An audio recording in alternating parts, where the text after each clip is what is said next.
Regular meeting of the City Council held in the Council Chamber on Thursday, October 13th, 2011 at 7 p.m. for the purpose of transacting any and all business. Notice of this meeting was posted on October 7th, 2011 at 9:49 a.m. This meeting is being taped and is live on SATV. All councilors are present. Council President Ryan presiding. Councilor McCarthy moves to dispense with the reading of the record of the previous meeting. All those in favor? Opposed? President, Council Prevey, I ask that everyone join Council Prevey and please rise and pledge of allegiance. I pledge allegiance to the flag of the United States of America and to the republic for which it stands, one nation, under God, indivisible, with liberty and justice for all. Public testimony, there's none. Hearings. Is it order from Spencer Contracting to install a conduit on Swampscott Road to Technology Way? Okay, Council Pelletier, is there? Yeah, is they here? Is she here? Spencer Contracting here? Is there anyone in favor of this petition? Hearing? Is that, he's downstairs? All right, bring him up. Can we hold off a minute there? Yep. Get this done tonight. Is the mayor here? I'm used to having these people sit.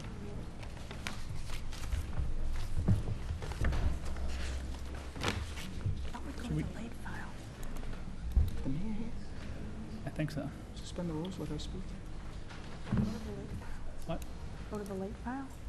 Should we go, you want to go out of order and go to, Yeah, was it received after the deadline? yeah, Communications from the mayor? right. I'll make a motion. Council Pinto makes a Mr. motion. All President, make a motion that we, He's here. right, he's we'll gonna do have that to wait. next. We're here, Mr. Okay, President. we'll do it next. Okay. All right, Spencer Contracting? Right here. Mr. President, all those in favor, the proponents here, I wish him to speak in favor of this project. Okay. As you know, I had asked for a new drawing only because it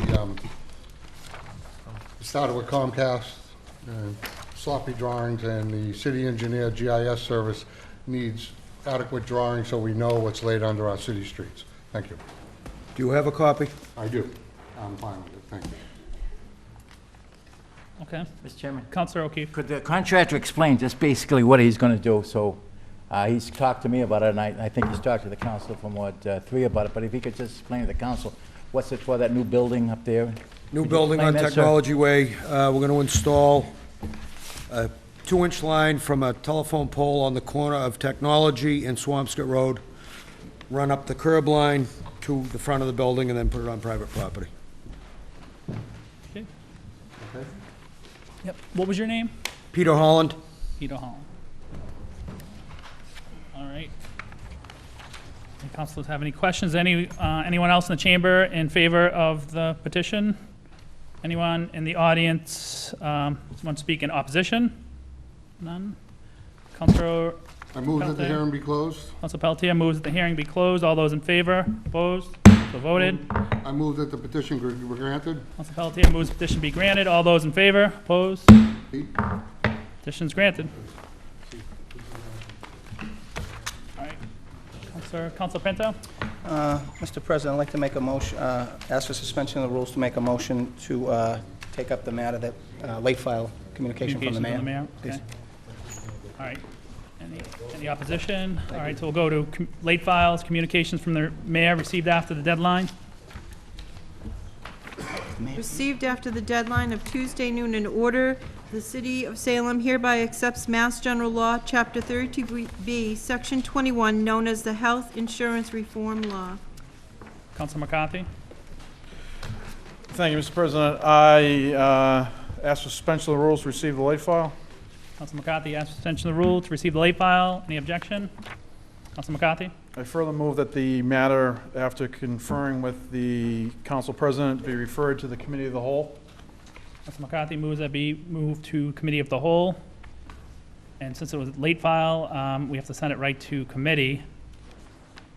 And there's no discussion, but we'll allow Counselor Sosnowski to suspend the rules to allow. Yes, thank you, Mr. President. Yeah, if we're going to send it to a committee of the whole, then there would be no need to suspend the rules further to allow anybody to address the council. Okay. Right? If we were going to talk, did the mayor want to talk to the council this evening? I don't believe so. No? All right, that being the case, then no, I'm not asking for any further suspensions, and that I would follow along. Councilor Pelletier? I know we're not supposed to discuss it, but the amount of city employees in the room tonight, I would ask the chair to explain the committee process and the meetings. We don't know when the meeting will be held, but there will be further meetings held on this issue. Thank you. Okay. This order was received after the deadline, so we can't discuss it at this meeting. It has to go right to a committee. What we'll do is we'll set up a committee of the whole, which is all the councilors, presided by me, Council President Ryan. And then that's when we'll have the meeting, and you can all come in, and we'll take all your comments and discussion and get more information on what's going on with this, the health plan. But I don't know if anyone wanted to speak tonight, but I mean, we're going to have a committee meeting where you can all speak as long as you want. It's up to you. Another time and date. Also, Thank you, Mr. President. I think the mayor wanted to speak to the council in the hopes that this would be, a meeting would be scheduled with the committee of the whole as quickly as possible, so that we can get working on this, this process soon, so that if there are any savings that could be realized as a result of it, that we can get that going as quickly as possible. I'll talk with the city clerk tomorrow and see if we can schedule something next week at the earliest convenience. Thank you. Anybody else? Back to the regular. Move that we go back to the regular scheduled meeting, Mr. President. We haven't voted. We haven't voted. Oh, I'm sorry. To vote to send it to committee. All those in favor, send it to committee. Opposed? Back to Thank you for coming. Mr. President, Councilor Pinto. 2-minute recess. Councilor Pinto asked for a 2-minute recess to wait for the chamber to clear. Any objection? Nope.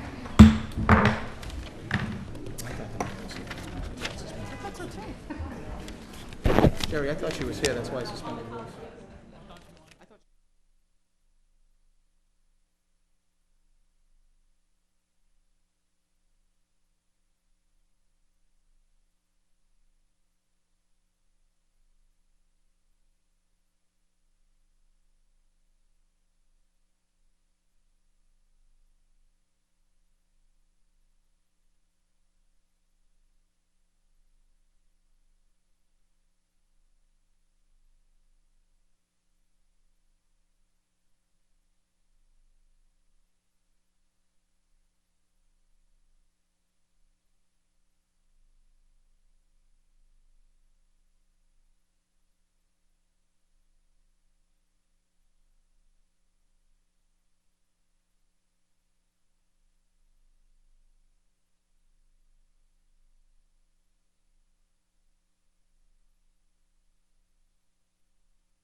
Schedule meeting, Mr. President. Counselor Pinto moves we move back to the meeting.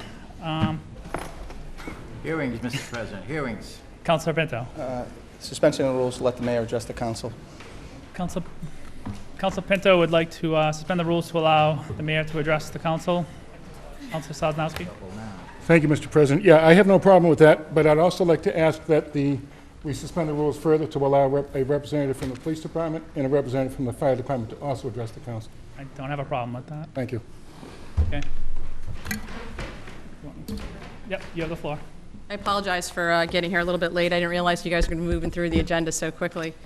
We had Mary Egan, a 22-year school nurse within the school department who retired, and there was an event for her, as well as the new community health director at the Salem Community Health Center, which is being welcomed here tonight. So I do apologize. There were two items I was hoping to do some quick updates on to the council, and if I could indulge you, did it sound like you already took action relative to the municipal health insurance reform Because we legislation? received after the deadline, we set up, we moved this to committee of the whole. I'm going to try to schedule a meeting next week.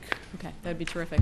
So just to sort of update the council relative to the Muni Health Insurance Reform Law and some of the ways it would impact Salem. I think most members of the council might be familiar with what's been going on relative to health insurance costs and just the inability for cities and towns to marshal the resources to pay for such an item that continues to increase far in advance of our ability to pay for it. For health insurance for us, we have relatively 1,500 plan participants. That includes not only employees, but retirees. It's roughly a $12 million annual cost item. So it's one of our fastest rising budget items. Many of you are familiar with that as we've gone through the budget process. And for the last 3 or 4 years, there's been a movement amongst municipal officials to try and develop some flexibility when it comes to health insurance. This is not news to any of you, but prior to this municipal health insurance reform law being enacted, in order to make changes in health insurance, something as modest as a small copay change or something as major as a change in a provider, we'd need the approval of all 8 of our collective bargaining units. Thankfully, we've had some success trying to work through changes within health insurance.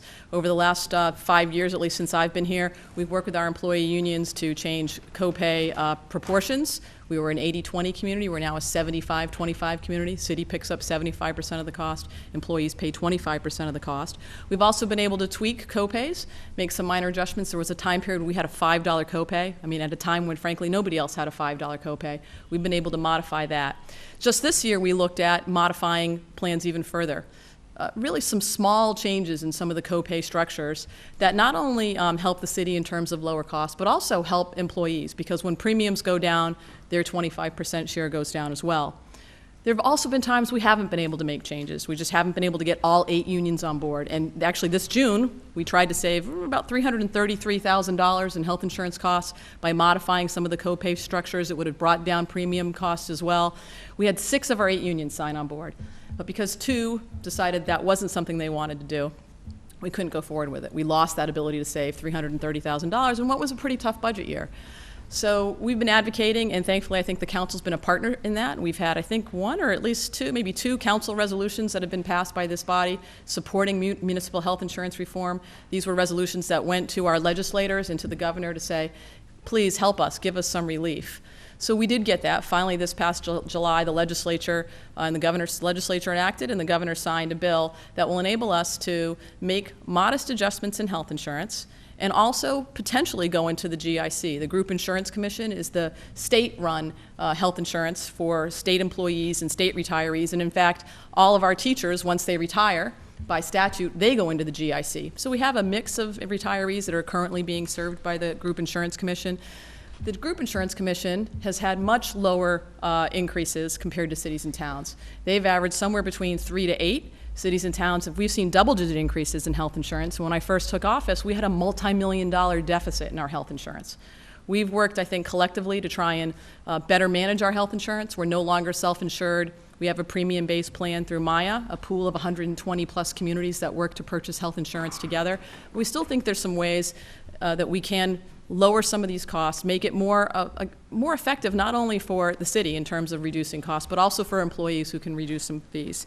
In order to do that with the new legislation, we need to sit down and negotiate with our employees. We've been able to do that in the past. I hope we'll be able to do that again. If there's at least 5% savings by going into the GIC, That is also an option that you can work with your employee groups to do that. A portion of any savings have to go back to your employee groups. That's 25% in our case, would be required to be shared with the employees. And we've actually worked hard to do that anytime we've made some of those health insurance savings. A portion of those savings went to pay for wage increases or help with bringing on additional employees where necessary. So I recognize you had sent this matter to committee. I was actually hoping that the council would act quickly and swiftly on this. One of the benefits of this legislation for us is that you can only enact it, it can only take effect, so to speak, if your collective bargaining agreements have expired. In our case, all of our agreements have expired at the end of the last fiscal year. So there is certainly a relationship between our health insurance costs and our ability to work through collective bargaining agreements with the 8 units. And it's imperative to us that we begin that dialogue with our employees. Here's what some of our health insurance costs are now. Here's what some plan revisions might look like. Here's what the GIC has to offer. The GIC has a menu of plans. It also has a much larger deductible. It would certainly be something that we don't currently have in any of our plans that currently exist. It's usually fairly modest copays that we're paying now. So we want to work through that, have the ability to sit down and negotiate, but we can't do any of that until the council adopts the legislation. So my hope is that you will act quickly. That'll put us in a position to really sit down, begin hammering out realistic dialogue with the 8 collective bargaining units and the retirees. Another key component of this that I neglected to mention earlier is at present, retirees really don't have a seat at the table when it comes to dealing with health insurance issues, but they are impacted by any of those changes. So one of the protections the legislature put in place was to ensure that there's also a seat for retirees as part of it's called a public employee committee. So when that group gets together, it won't just consist of representatives of the 8 bargaining units, it also will consist of a retiree to make sure that they're not being somehow shortchanged as part of this effort, because they're a good portion of the plans that we represent. So my main message here today was really to ask for you to obviously do your due diligence in looking at it, but ask that you act quickly so we can begin that dialogue, get to some meaningful dialogue, and ultimately hopefully implement some changes that will save us money on health insurance and also allow us to kind of start closing out some collective bargaining negotiations in a positive fashion. Certainly entertain any questions that members of the committee or members of the council have, and obviously we'll attend the committee meeting to offer any additional information, but I hope it's a law you're familiar with, having passed 2 resolutions in the past in support of it, and it's something that you will act swiftly on and put us in a best position to not only save money, but when we save resources, we keep bodies here. I mean, we're able to keep people employed, preserve services, do the sorts of things that I think all of us know we need to do more of when it comes to delivering quality city services for the residents who are here. Council Pelletier. Thank you, Mr. President. Through you to the mayor. You say the GIC has a menu of programs. Will we have copies of those? Or will you entertain the council to Sure. so we know what we're trying to do here? Yeah, I will be happy to provide the council with all the information I can on the GIC. I do want to caution, this law does not require us to go into the GIC. I think there is some fear that if you adopt this, we're automatically going into the GIC. We have to demonstrate that there's at least 5% savings. We'd have to not be able to reach agreement on any other sort of plan revisions. And to be honest, we haven't had hostile relationships with our collective bargaining agreements or our collective bargaining units around health insurance. We've been able to make some changes. I wish we were able to make some more. I think we could have probably been more efficient in how we operated, but this has been part of an education and a communication the last 3 years with all of the employee groups. I went to the police station, I've been to the firehouses, I've been down to the DPW garage. I don't think it's any surprise to any of the employees who are here that we would be supportive of this legislation. I've been advocating for it for a while, and I actually think it's going to help us not only preserve jobs, but also deliver quality services and save employees' health insurance costs as well. One more question, Mr. President. You will decide on, the administration will decide on what program we're going to use. Does the council have any input on that? No, but I should caution you around characterizing it as I would decide. The way the legislation works, there's a public employee committee that gets together with the 8 representatives from all of our 8 unions. We sit down and we hammer out what potential plan design changes we can make within our existing plans, come close to the GIC savings. If we can reach agreement by modifying co-pays and save the same amount of money, then we'll stay with the plans that we have. If not, there is an option to go into the GIC, where if we can't reach agreement, we can, I guess I would say, force the hand if we're not able to come to an agreement. But there's lots of opportunities for dialogue. I'm looking forward to it. I understand the trepidation around going in the GIC because it is a little bit different. I think we want to spend that time sitting down with our employee groups, understanding what their concerns are, trying to address them. But ultimately, we are hoping to save money. We want to save resources on health insurance cost, and I think we can if we can have that productive dialogue. And that's sort of the process that the legislation sets up. So that's what we'd be looking to follow. Okay, one more. Well, Council Pelletier, we're going to discuss in this committee. We allow I suspension of know, rules to but allow while the mayor to she's here, speak. I want to get it on record. I know, but we, Who's going to, Council Pelletier, the, Council Pelletier, no. retirees? Excuse me? Council Pelletier. Oh, no, the committee hasn't been made up yet. And then you want to discuss the transfer station, but I want to let the Yeah, sure. the representatives from the police and fire also speak. Thank you. Thanks. And then I'll call you back. We have a representative from the police department want to speak? Lieutenant James Walker, please. Thank you for hearing us tonight. I know most of you from the past. My name is Jim Walker. I'm a lieutenant on the Salem Police Department, about 23 years. And this is an important issue. I want you all to be cognizant of the big picture here. And you'd be remiss if you didn't allow her to negotiate with us, the city to negotiate with us, excuse me. That's probably part of your duties. But I want you also to understand a few things. That in the past 3 years, we've renegotiated our insurance twice. We've taken hits both times. Some people in my union, some people at the police department, it wasn't a big hit because they have healthy families. Some have some very serious issues. That's a big hit for them. So to go down one and then to go down again and now potentially to go down another one is a big impact on their income, on their stress level, on their payouts. So it's not something that should be done just willy-nilly. It needs to be discussed. It needs to have some time. And what we were hoping to do was to get some time to maybe consult with the mayor and her staff beforehand. Because once you give the green light on this, she's got 30 days, if I'm not mistaken, to hammer this out. And then, boom, it's hella high water for us. So what we were hoping is you take this into committee, discuss it, maybe give us some time as other union presidents to go forward, meet with the mayor, because she's right, we're without a contract. Typically, 2 or 3 months before a contract expires, we're notified by the city to initiate negotiations. It dawned on me when she was up here that that's probably why we weren't notified, that once our contract expires, then she has the opportunity to do this. The city has the opportunity to do this. So that was an interesting thing. We are without a contract. We haven't been notified by the city in any negotiations. And quite frankly, there's a lot of issues on the table with us. At the very least, at the police department, there's been some dramatic changes over the last couple of years. Dramatic changes. Some that we're fighting, some that are costing us tens of thousands of dollars in arbitration. A little bit of the big picture. Before you just rush to judgment on this, what we're hoping for, I talked to Ray from the fire department, Nancy from the patrolmen's union, is that we had some time maybe to sit down with the mayor and say, let's talk before we have the deadline, before we have to start hammering this out. And that would be what we were looking for tonight, because clearly you have your obligations to the taxpayers, and we fully recognize that. We've worked hand in hand with the city for the last 2 contract negotiations for the insurance, and it wasn't an overwhelming, it wasn't 26 people in my union going, oh yeah, that's a great deal. You know, a lot of the votes were close. But we have worked with them, and I want you to know that, and we have taken the hits. This would be the 3rd insurance change, potentially, the next fiscal year in 4 years. And every one of them, our benefits are going down, our costs are going up. That's all I have to say. Thank you for your time. Thank you. Council Sosnowski. Thank you, Mr. President. I'd like at this point to ask for suspension to allow Ray Krajewski to speak as well, please, representing the Salem Fire Department. Any objection, none being?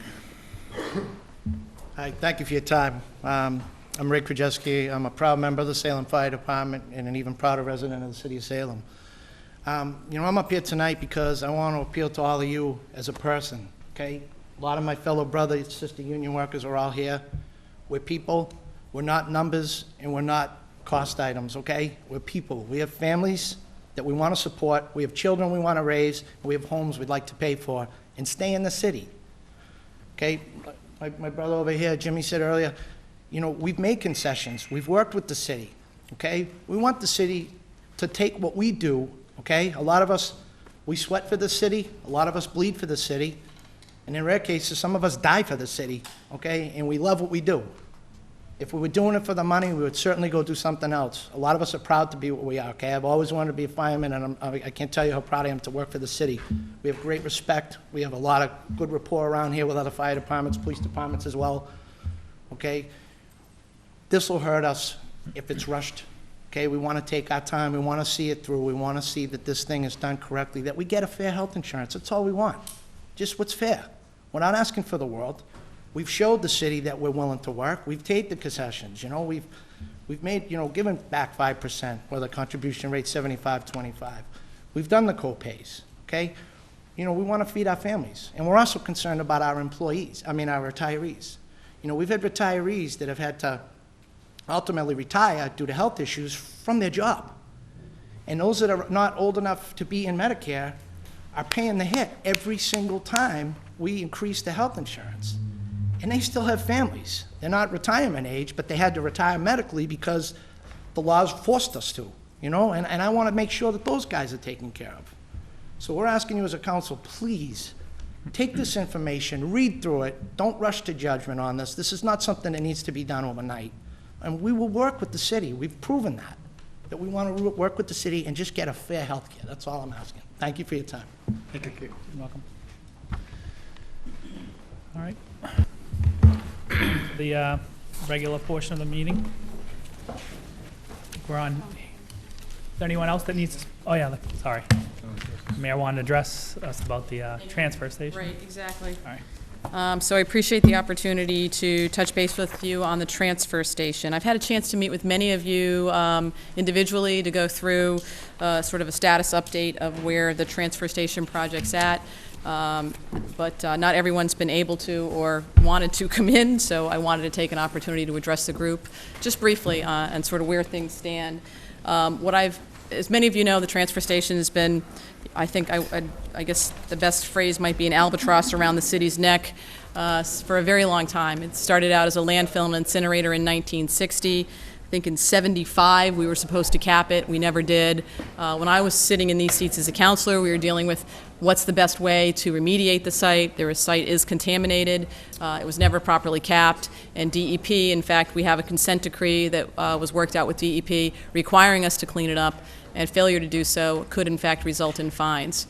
In 2008, we put out an RFP seeking potential interest in redeveloping that site to help clean up the cost. I think at that time we thought the costs were in the $2 million range for cleanup and remediation of the site. We've been able to hone that figure down now to $1.4 million. That's based on a peer review by an engineering firm looking at various ways of remediating the site and capping it. So we know the costs are going to be roughly $1.4 million to the city. When we put out the RFP, despite a lot of interest in the market, there were significant walkthroughs. I think there was a dozen or so actual RFPs taken out. We only received 2 proposals back. Both of those were for transfer stations. One for a larger, more industrial transfer station, and one for the proposal that we proceeded with from Northside Karting for roughly 400 tons and would still allow for residential and limited light commercial use on the site. Since that time, it's been somewhat of a contentious issue to see an increase in tonnage. It is still more than what we currently see at that site.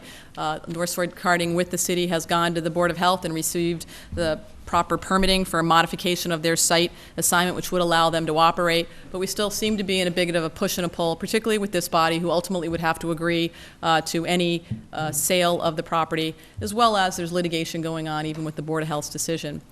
One of the things that we've discussed most recently with Northside Karting would be a compromise approach to try and reduce some of their initial tonnage coming into the site, but still allow for the sale to take place and for them to bear the responsibility of the cleanup cost, that $1.4 million that we know it will cost us to properly cap and remediate that site.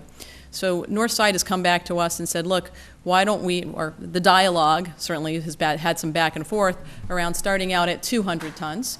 That's a slight increase from what we currently have going on, and not allowing any increase beyond a 200-ton figure until we know for certain that the infrastructure can handle that. So they would operate at 200 tons roughly for 6 months, And after 6 months, they could request an increase to 225 tons, provided there aren't issues with noise or traffic or odor or truck queues or any of the things that residents and abutters have expressed some concern about. If after 6 months at 200 there are no problems, they could request 225. They operated 6 months for 225. Assuming, again, after a 6-month period of time, no issues with traffic, with noise, with odor, with any of the conditions laid out by the Board of Health, and there are substantial conditions in that site agreement, they could move up to 250. And so the pattern would continue, and they would be able to ramp up, assuming there are no issues, over a 4-year period of time. We would take a bit of a crew cut on the proposed tipping fees. As you may recall, under the original agreement, it would have been 400 tons. They would have provided us with a tipping fee that would have brought in roughly $225,000 per year to the city. Plus, we'd also have tax revenue coming on. This property would no longer be municipally owned and be on the tax rolls. We were estimating anywhere from $225 to $275 in revenue annually.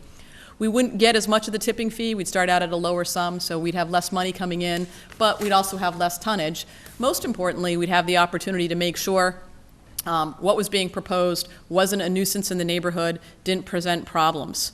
One of the areas I think of greatest concern has to do with traffic, and I'm not sure if everyone on the council knows, but wanted to make sure you did know. The Board of Health, within their conditions, required up to $200,000 to be expended for not only a traffic study, but a new light at the intersection of First Street and Swampscott Road. That's sort of the most troubling spot. I live in that neighborhood, so I'm on that Swampscott Road a lot. There's a bit of a herky-jerky left and right, and we obviously have a lot of activity on Traders Way with the condos up there, the number of commercial activity. And Swampscott Road, frankly, has just become a much more well-used sort of cut-through road for people trying to get from, parts north and south. So I bring this up to you today as an update because ultimately whatever we're able to reach an agreement with would have to come back to the council.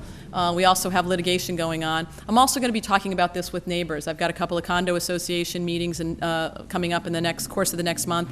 I wanted to make sure you were aware of it. As I said, I've talked with a number of you individually who wanted to come in and talk about this, but I haven't been able to get to everyone, or everyone hasn't wanted to come in, and so I wanted to make sure you heard from me what we were thinking about, and certainly would welcome your feedback, your input tonight, throughout the weeks, as to what that compromise might mean for you. In order for this property to be sold, we need 8 votes, so it needs a supermajority of this council. I'm really concerned about the capital outlay that would be required for us to clean it up, and I'm really concerned that the patience of DEP for this site to be cleaned up is very limited, and we are going to have to wrestle with this alligator, and I'm trying to find a way to wrestle with it that will do the least harm to the community and also have us try and avoid some of the burden of that $1.4 million. All of you here know that we just had to spend $1.4 million down the street at McGrath Park to clean up that site. That was definitely unforeseen. And taking on additional capital debt for this site without any guarantees of revenue coming in to offset it is a real hardship for us. So I share that with you as an update. I'm happy to answer any questions. Would love the opportunity to talk with you more, or if there are additional questions, I'm giving you it in a nutshell. There's obviously a lot of details in an agreement like this that need to be worked out, but I'm hopeful it's a compromise that could be embraced by the council, because I do think it allows us to grow that site in a manner that takes into account most of the concerns I've heard from residents and nearby abutters. Thank you. Happy to answer any questions folks may have. Council Sosnowski. Yeah, thank you, Mr. President. Thank you. Through you to the mayor, please. Mayor, just quickly, because we really shouldn't be discussing this not being an agenda item. Do you have a timeline when this will be brought before us? So there's one really important part that that's driving the timeline. So I've talked to you about the compromise that's being proposed relative to the reduced tonnage and then ramping up slowly. I'd like to give one more shot to see if there's any additional commercial interest in this site. One of the things I hear is we should clean it up and then we could sell it and there's this opportunity for commercial development. We marketed it 6 years ago in a much better economy, and we didn't get that interest that we were hoping for, frankly. So I'd like to take 4 weeks to put out a request for expressions of interest. I'll take the next 4 weeks, say it's 6 weeks. I think 4 is a good enough time period to understand, is there any interest, to ask commercial entities, commercial developers, anybody who might be interested in redeveloping that site, Now's the time. Come forward. Let us know if you're interested. A request for expressions of interest isn't quite the same threshold as an RFP, so there's less hardship for if anyone was interested. You don't have to give us all of your financing plan, every last detail, but it allows us to know, is there any potential interest in redeveloping that site? Let's see what happens after the next 4 weeks. We've left no stone unturned at that point. We've looked for commercial development, and when I by commercial, I mean anything that's non-transfer station related. If there's a transfer station that's interested, we have an agreement that we've reached, or we're trying to reach with Northside relative to that. But non-commercial, there's a lot of traffic. Is there an interest in a commercial development, much like what's around the corner at the Irving Oil and the bank and the Blue Canoe, or whatever that little that convenience store is called? Is there some interest like that? I don't think there is. We've marketed it once before. Although it's a 9-acre site, it only has a 3-acre footprint. There are some hardships around spending $1.4 million to clean it up and then also having to do a development on top of that. But I'd like to find out. I'd like to get that question answered. I'd like to make sure. Let's take the next 4 weeks, get a request for expressions of interest out there, see if that delivers on any interest, and if not, bring it back in and hopefully have a council that's willing to embrace a compromise that allows us not to spend resources cleaning up this site and puts it back on the tax rolls in a productive way, while being mindful of the concerns expressed by folks who live nearby. So I would say closer to the end of this calendar year would be my idea of coming in with a proposal, but frankly, I'd like feedback. I don't want to be in a hostile relationship with the city council over this issue. We're trying to find a way to forge a compromise that's positive, that doesn't have us spending $1.4 million unnecessarily, that gets the site cleaned up, and that also deals with the concerns expressed by neighbors and abutters around traffic and noise and odor. Many of us, I think, have gone up to the North Andover facility. While different, I think it does provide good information about the type of facility it would run and what it would look like, and I didn't see lots of those issues, but now we could be sure. And now the incentive is on both parties. Northside can't ramp up to the number they'd like to get to if there are problems along the way. And I love agreements where we're both incentivized for this thing to work out in a way that makes sense. Council Lovely. Thank you, Mr. President. Mayor, the current contract with Northside Karting has them contributing, it's either $500,000 or up to $500,000. We know the former solicitor drafted that agreement. Can you tell us, I mean, the way I look at it, and I'm simplifying this, if it's $500,000, that comes off the 1.4. No. We're on, then, like I said, I'm simplifying it. Okay. Okay? Then we're on the hook for $900,000. Okay? I mean, the agreement says, the contract says $500,000. Now you say it says, we've had a conversation before, you said it's up to $500,000. That's what the agreement says. I didn't draft that agreement. The agreement says, it's the city solicitor is here. So the agreement currently says the operator was supposed to spend up to $500,000, and it looks as though they have spent in excess of that. But it's up to anyways, I guess, so. I understand, but is that on remediating the site? That's not on engineering plans for a new transfer station? You see, we've never seen what that up to or that 500,000 figure is. Right. That's an anomaly to us right now. We have no idea. I think Councilor Ronan has a lot of those documents, but that's never really been put in front of us. Right. What is that 500,000? And if it's even more, what has it been spent on? Has any of that money been spent on engineering for a new transfer station? Oh, I think absolutely a lot of it has been spent on engineering, because part of their remediation plan was obviously the development of a new building on there. But I don't think all of it has, Councilor Lovely, and we can certainly get into that detail. But that is, to be honest with you, I found that agreement to be very poorly worded and not in the city's best interest. And you and I have had this conversation. Up to $500,000. It's not. This is the requirement of the existing agreement with Northside. It's not necessarily an agreement that. And in fact, I don't think I voted for that when I was on the council, that I would have supported. Neither did I. And so it is not something that allows us to necessarily allow to take $500,000 off that 1.4, because the operator would say that they have lived up to the terms of their agreement, and I don't know that we could say that they haven't, given the way that verbiage reads, to be fair. Councilor Ronan. Yes, Mr. President, through you. Go ahead. Yes. To the mayor, I've been through the invoices that Northside Karting presented to the city, and I'm wondering if anybody else has, because there essentially are 5 work orders that are involved. Each 5 is for a different project. Most of the invoices are for the development of a new transfer station. They have nothing to do with the original lease or the remediation of this site. So I guess my question to you is, as the original agreement, it didn't just say they would give us up to $500,000 to clean the site. The original agreement said they would clean the site. Their exposure was up to $500,000. If the cleaning of the site, which was supposed to take place between 2002 and 2007, cost more than $500,000, then we would negotiate Right. As to what we were going to do with the difference. In this case, it would be $900,000. But my question to you is, obviously, the site wasn't capped. The tenant, who had free use of that site for 5 years, presented a bunch of invoices that I've been through, and quite frankly, I don't think any of them have to do with the remediation of the site. As a matter of fact, one of them had to do with throwing a party over the new transfer station. I mean, that was included in the invoice that was submitted to the city to count towards that $500,000. Who is it in the city that's responsible for going through those invoices?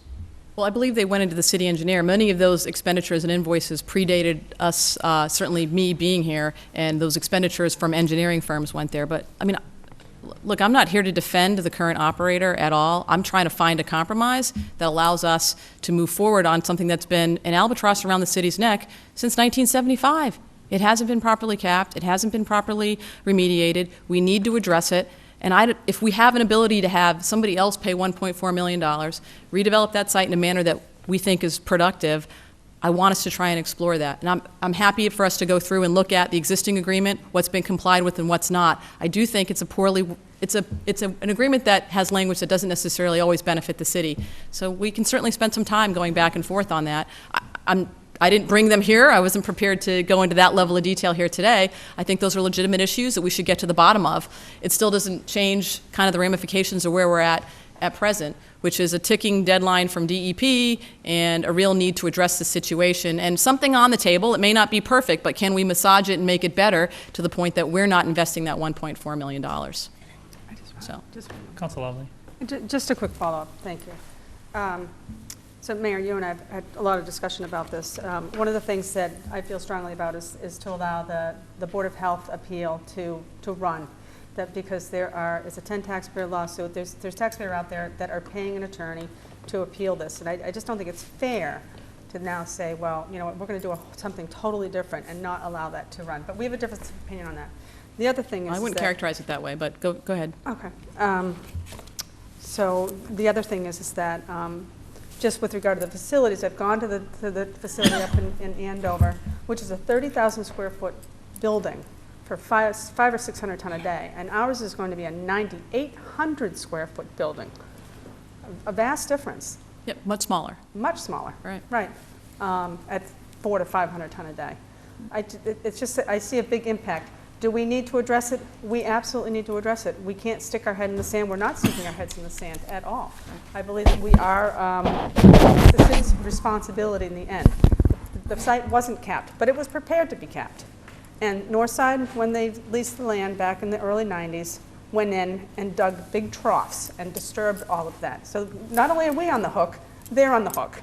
And that's in that consent decree, that both the city and Northside are on the hook. But I would support that you would put this back out for request for expression of interest, to see what type of interest is in there. Because you're right, we can't continue to allow this to continue the way it's going. We got to resolve it. But we do have to resolve it. And I think, and we do need to get a lot of information with regard to invoices, with regard to, a lot of different aspects to it. So, certainly, I think that, we're going to have to address it, so it may as well be sooner than later. Well, we'd love to work with a special committee if there's a specific committee you think it falls into. We've pulled members out in the past to help with trash contracts and things like that. So if there's a group that would like to get together, I think it's worthwhile.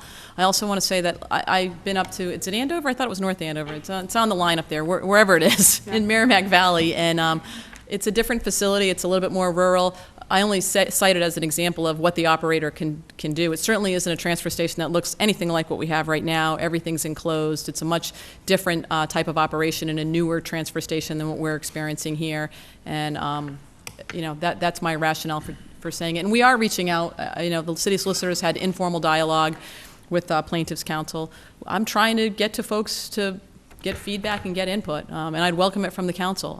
Frankly, I was disappointed I couldn't get every member of the council to come in to talk about this, and I'm here today to try and get your feedback one way or another. It's too important for us not to have some communication, and frankly, not to see what we can do to figure it out. If we don't, we're going to have to spend $1.4 million, and we have a lot of capital needs, and if somebody else could pick up this capital need, and we could put those resources or others to things that are higher priorities, whether it's roads or sidewalks or things that we know we need and are going to need going forward, especially with reductions in revenue coming down the line, it would behoove us to try and do that. And I know that that's a hard conversation to have, and that folks have sort of staked out positions.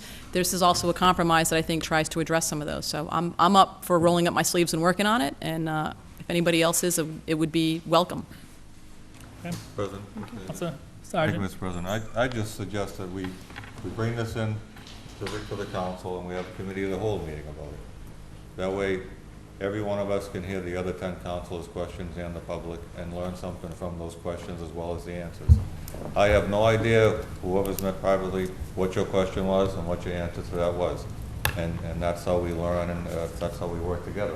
We need to know those things, not just one-on-one meetings. I'd rather we have a committee of the whole meeting about it, like the one we had scheduled in the summertime and there was a problem with it. Let's bring that back in and have a committee of the whole meeting about it, please.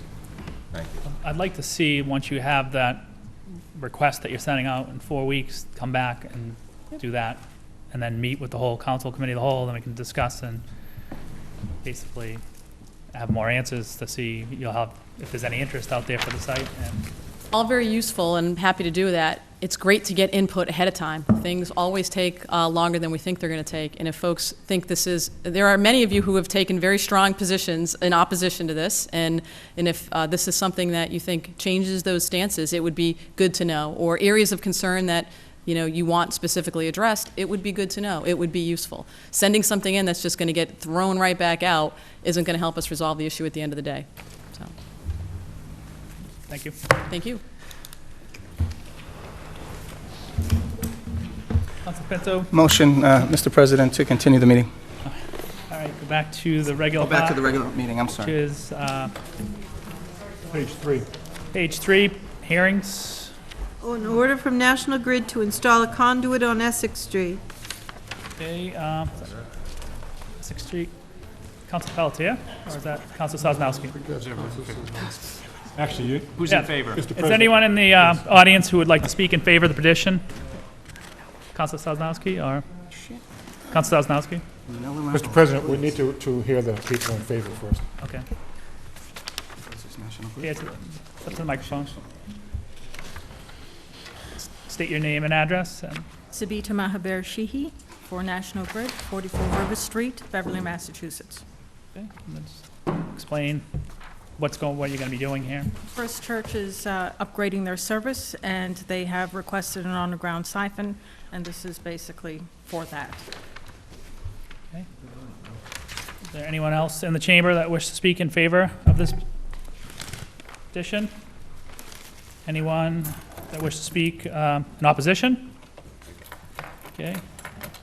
Council Sosnowski? Yes, Mr. President, I move the hearing be closed. Council Sosnowski moves the hearing closed. All those in favor? Opposed?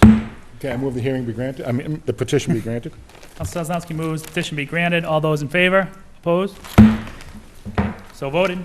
You're all set. Thank you. Thank you for waiting. Appointments and reappointments. Held from the last meeting, the mayor's appointment of Louis Beelman to serve as a member of the planning board with a term to expire May 1st, 2013. Councilor Pelletier. Yes, thank you, Mr. President. Mr. Louis Bellman's been obviously in Salem a short period of time and a shorter period in my ward. I just met him this evening. He's got the experience, and I see he worked for Osram Sylvania in Danvers. I used to work for them. Without further ado, I'd just like to have all my colleagues approve his appointment tonight. Thank you. Move for By roll confirmation call by roll call vote. Yes. Okay, any further discussion? Madam City Clerk, please call the roll. Counselor Sosnowski? Yes. Counselor Sargent? Yes. Counselor Ronan? Yes. Counselor Prevey? Yes. Counselor Pinto? Yes. Counselor Pelletier? Yes. Counselor O'Keefe? Yes. Counselor McCarthy? Yes. Counselor Lovely? Yes. Counselor Fury? Yes. Counselor Ryan? Yes. Thank you. On the appointment of Louis Bailman to the Planning Board, 11 councilors voting, 11 in the affirmative. The appointment carries. Counselor Move for Pelletier? suspension of the rules. Counselor Pelletier, So spruce Mr. Bellman can speak. suspension of the rules to allow you to speak. If you want to step to the microphone and say a few words. If not, you don't have to. If Fred went over his paperwork, he's more than qualified. Hello, Honorable Council President, councilors. My name is Louis Beelman. I am fairly new to the city, but I look forward to serving on the planning board. I've served on some municipal boards in the past, and I find it an honor to be able to serve the community in which I live. So, again, thank you. That's pretty much all I had to say. I'll make it as brief as possible. If anyone has any questions, I'm here. But Good luck. otherwise, Thank you. thank you very much. Thank you. Further appointments and reappointments? We have the mayor's appointment of Michael Litrikowski to serve as the City of Salem's Assistant Building Inspector with a term to expire October 27, 2013. Counselor Sosnowski? Thank you, Mr. President. Yes, I move for suspension of the rules to allow this issue to be addressed. Counselor Sosnowski moves for suspension of the rules. Any objections? None being. Counselor Sosnowski? Yes, Mr. President, I move for confirmation by roll call vote. Counselor Sosnowski moves for confirmation by roll call vote. Under discussion? Yes, thank you, Mr. President. Actually, this is one of your constituents, all right, and I'm doing this for you. I've talked with the inspector, Tom St. Pierre, and he says that Michael is a wonderful asset to the team, and quite honestly, he's looking forward to this entire thing, and he can use him yesterday. As a matter of fact, he's already been working for us for a few days now, so I mean, he's going to be a welcome addition to the team, and I would hope to get unanimous council support with this appointment. Thank you. Counselor Pinto? Thank you, Mr. President. I just want to rise in support. I know Mike, he's a personal friend of mine. I think it's a great appointment. Not only that, I think he goes to a department that needs a lot of help, as we all know.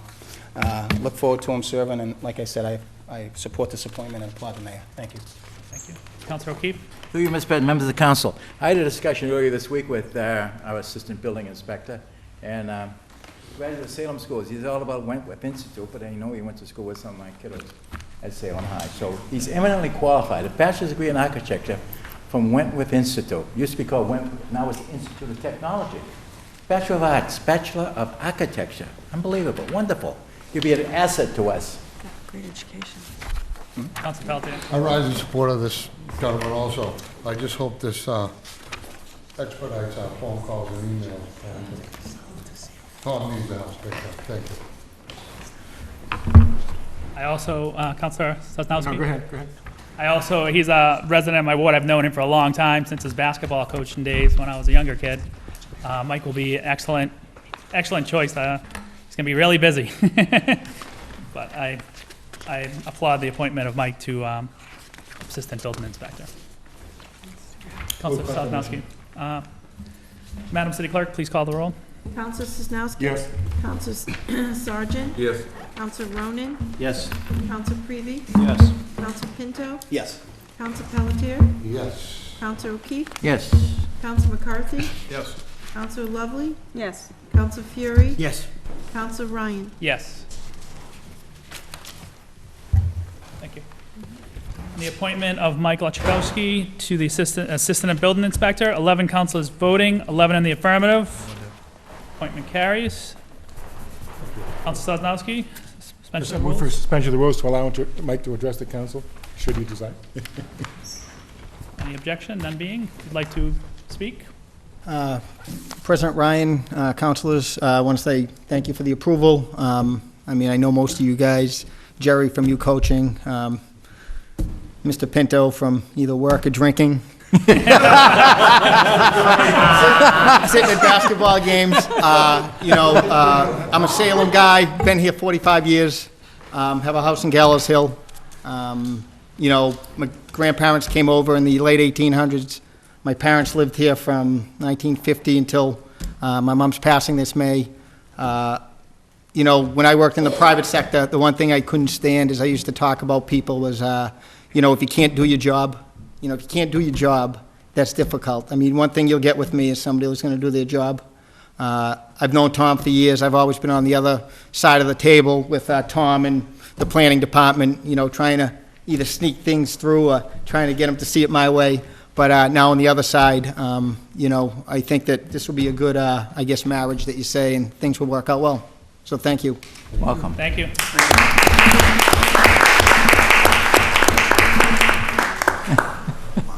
Further appointments and reappointments? Mayor's reappointment of John Ruane to serve as a constable with a term to expire December 10th, 2014. Council Lovely?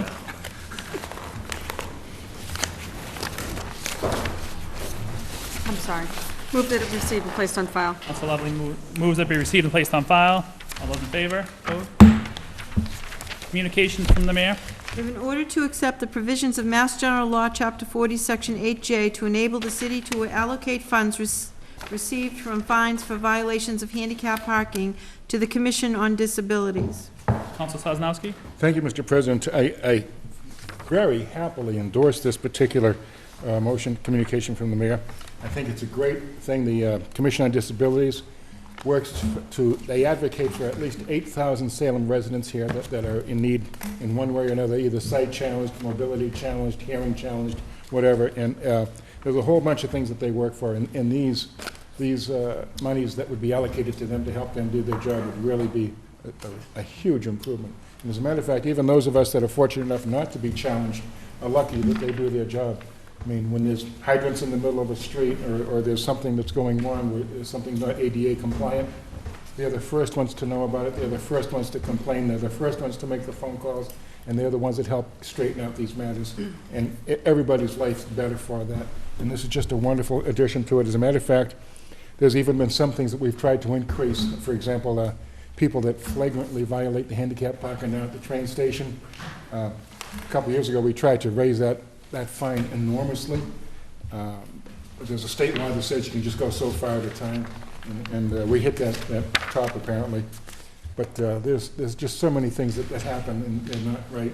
And so this will give them some of the teeth to be able to do what they need to do. And this is a wonderful, wonderful proposal by the mayor, and I thoroughly endorse it. And again, I would ask for unanimous support from the council. Thank you. Any further discussion? Council Sosnowski, would all the fines for the handicap go to the commission? Yeah, all the violations of handicap parking would go, not other parking. Okay. All right. All those in favor? Opposed? So moved. Further communications from the mayor?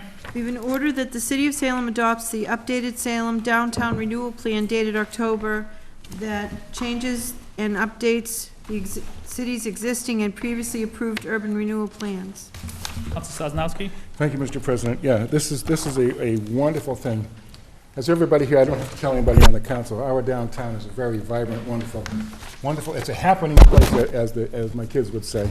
All right, and it didn't happen in a vacuum. It happened because of the oversight of a wonderful group of people that run the SRA and the planning department as well. The guidelines and the rules that they work under are about to expire for one of the sections. Essentially, the section on the north side is bounded by Bridge Street. On the south side, essentially the south end of Riley Plaza. On the east side, roughly Hawthorne Boulevard, and on the west side, Summer and North Streets. And in the middle, Washington Street pretty much cuts it in half. East urban renewal area, west urban renewal area. This new plan is going to consolidate that into one plan, and it's going to update all the guidelines and the rules that the SRA uses to bring these things along, because quite honestly, their work is just phenomenal. They have done so many wonderful things in the past. This is going to enable them to continue along that path. For example, I mean, things like the jail, when you saw the jail done, that's a masterpiece.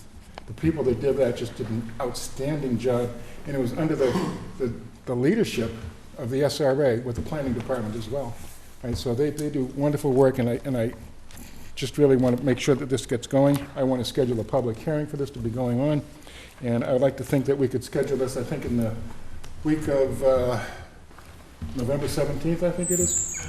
Council meeting November 17th. Yeah, so sometime during that week, prior to the council meeting, I'd like to schedule a public hearing so that we can start the process of moving this forward and get it done in a timely manner.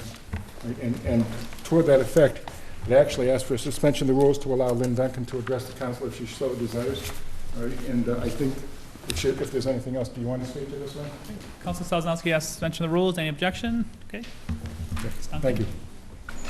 Thank you. I'm really here in case there were any questions. Councilor Sosnowski did a great job really summarizing the benefits of having an urban renewal plan and why we need to move forward.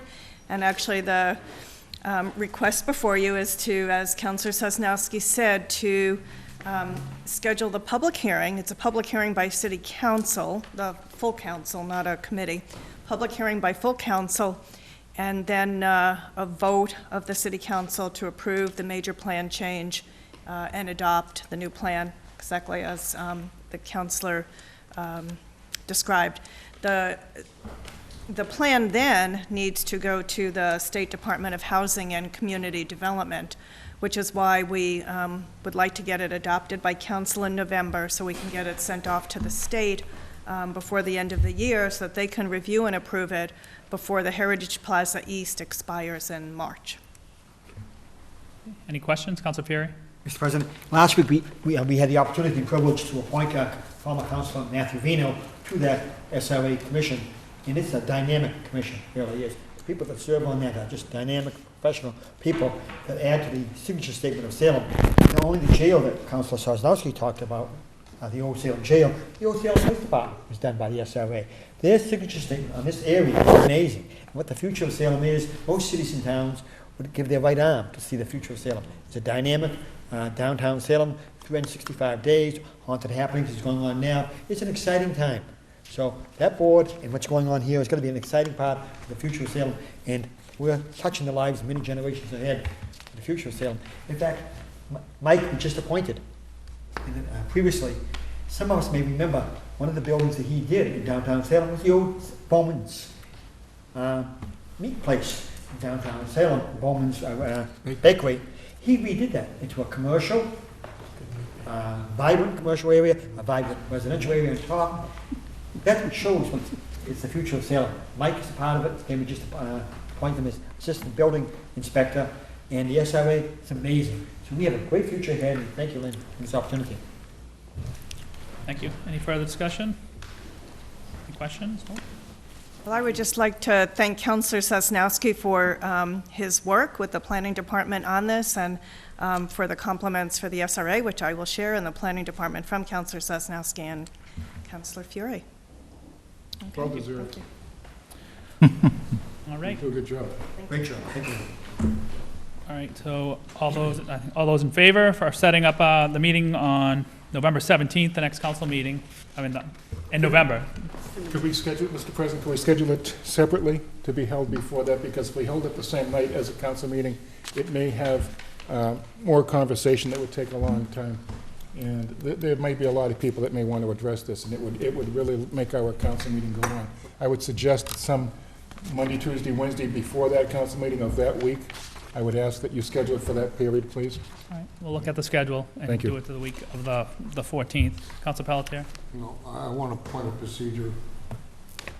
The last council order we just passed were in regards to, it handles money, and it's going to be, require approval of the mayor and city council. Should there not be a roll call vote on that order? I leave it up to the president. I just thought we're accepting a Mass General Law. Yeah, Mass General Law, Chapter 40, Section 8J. To enable the city to allocate funds. Madam City Clerk, do we need to do a roll call? Usually anything that deals with money. I mean, this is dealing with money. Expenditures. Just a thought. I leave it up to the president to make the call. You don't have to. You don't have to. Okay. Council Sosnowski. Thank you, Mr. President. Getting back on track then, I would move that this, we have the public hearing held during that week, and ask you, and I'd like to ask you to put that up, please. All right, I will set that up. Any further discussion? All those in favor? Opposed? Thank you. Mayor's informational page. None. Motions, orders, and resolutions.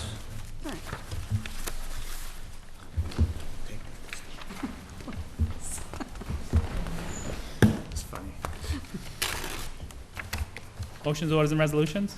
Cheryl? Look at the first one. You're up. Counselor O'Keefe, can you take? Chair, as Council Ward 4. Thank you, sorry. A little habit today. Sorry. Ordered that the regular meeting, the city council for the months of November and December should be held on Thursday, November 17th, 2011, and Thursday, December 8th, 2011. Remarks, Council President? This is something we do every year. We consolidate the last 2 months, November, December, into one meeting. And these are the 2 dates that we've chosen. So, Thank you, sir. Any other remarks? Any member of the council? All in favor, opposed, so voted. Unanimous. You want to retain the You chair, want to do? sir? What? You have more, don't you? Podium? No. Another one? I do have another one. Actually, you know, I want to see if we can take out of order the, Sure, why not? yeah, here. See if petitions. Hold on a second. Bruce Saunders. Yeah, Bruce Saunders. I want to see if we can take out of, on page 14, take out of order and go to petitions, the bottom one. I'm going to make a motion. Council McCarthy.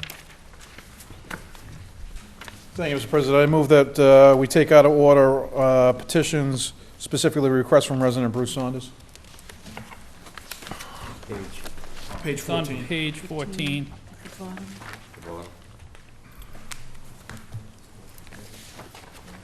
We have, okay, we'll go to petitions. So it's a request from resident Bruce Saunders for council to consider article advertisement of registered sex offenders.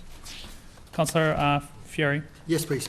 I'm very glad that Mr. Saunders brought this before us and Councilor Pelletier to act on it, to move it. I taught in the city of Lynn for 16 years. And Council at Large, Phelan, sponsors a full-page ad in the Lynn item with the names and addresses and proximity to schools, things like that, of offenders. And it's a matter of public information. So everybody in the city of Lynn knows advertised in public, registered of sex offenders. And it's a topic that we should all be interested in, vital to our families and friends, and whether you live near a school or wherever, where they're located. And I think what Council Phelan did in Lynn has been very positive and proactive in educating the city of Lynn. And I think Mr. Saunders has brought this forward to us to act on in some positive way. That the residents of Salem have that privilege and opportunity of knowing where these people live, and for public consumption only, where they live. I think it's better for the schools and people who live near these people should know. And I appreciate and I applaud and commend Mr. Saunders for bringing this, because he works in the court system. He sees it with a human face. As a foster parent and an adoptive parent to 5 boys over the years, they've gone through a lot of problems over the years, foster children. And one of the things is the education of the public would be very positive. So I'm looking forward to having this in a positive way for the city of Salem to use this opportunity. Thank you, Mr. President. Councilor O'Keefe, can you take the, Recognize Council Ward 4. what this was is, he submitted a petition. He saw, Mr. Saunders saw the Lynn item, which had the pictures of the sex offenders in Lynn, and it was sponsored by the Lynn City Council. And so he sent a letter to us. I'm assuming that we're gonna, probably, I think the best thing to do is set it into committee of the whole to study, find out what they did in Lynn, and Councilor Fury knows a little bit of what they did. But to call over there and find out what they did and see about doing something maybe in the city of Salem where they advertise or take out an advertisement for a list of I think it's level 3 sex offenders. Remarks, Councilor Warner, Ward 5. Yeah, Mr. President, this is just really for the edification of the public. There are different levels of sex offenders, level 1, 2, and 3, 3 being the worst. The level 3 sex offenders, for those that are interested, you can look those up online by community. So you could actually go on the web right now if you wanted to and look up level 3 sex offenders, in your neighborhood or in Salem, in Greater Salem, in this area. If you want to see level 2 sex offenders, you can do that as well, but that's not online yet. to see level 2 sex offenders, you actually have to get down to the police station, request that information, and they have you fill out a form, which essentially says that you're not looking for that information to harass that particular individual. But they will tell you where level 2 sex offenders are if you get down to the police station, and level 3 sex offenders are currently listed online. So I just wanted people to know that. Thank you, Councilor Ronan. Further remarks, any member of the council? Hearing none? Council Prevey, Ward 6. Thank you, Mr. President. As someone who does work in the court system, I'm familiar, obviously, in terms of the access to information, as Councilor Ronan accurately pointed out. For level 1 sex offenders, no one gets that information aside from the police. So they're considered the lowest level of offenders, so that's something that is a little bit more protected just because they're considered low risk, and for issues of privacy, depending on what particular offense that they were convicted of. I think one of the issues that we're going to have to look at in committee on this is essentially the cost of it. When you put something in the newspaper, who's going to pay for it? If this is something that Lynn does, obviously, if it's sponsored by the Lynn City Council, it's probably coming out of their budget. What's that cost going to be? I mean, if you have multiple offenders with their pictures and, say, the Salem News is the venue by which we advertise this or at least print it, that cost is going to come out of our budget or the city clerk's budget, out of her budget for our advertisement. I mean, that'll decimate us. I mean, that's something we have to look at. So I do think it's worthwhile looking at exactly what it is that Lynn does. I know other communities too, when you go into their local paper, I don't think their Board of Selectmen or the City Council kind of sponsors it, but the newspaper kind of on their own just gets the information, and as a public service, they print it in the paper every so often, every few months or whatever, as the list of sex offenders is updated. Maybe that's something that the Salem newspaper wants to do on their own, just print it on their own accord and just have it as a public service benefit that they're offering to the community. Not everyone has access to the website. You can go on the website. You can do all kinds of searches to find level 3 sex offenders within Salem, outside of Salem, anywhere within Massachusetts.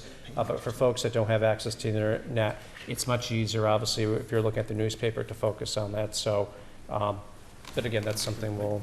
Just for the edification of the City Council, when I opened up the Lynn item, I think it was last week, it was in the whole page, page 3 of the, you open up the item and it's on, looking at you, every one of those was on page 3, which I thought was an excellent thing, and sponsored by the Lynn City Council. Councilor Sosnowski.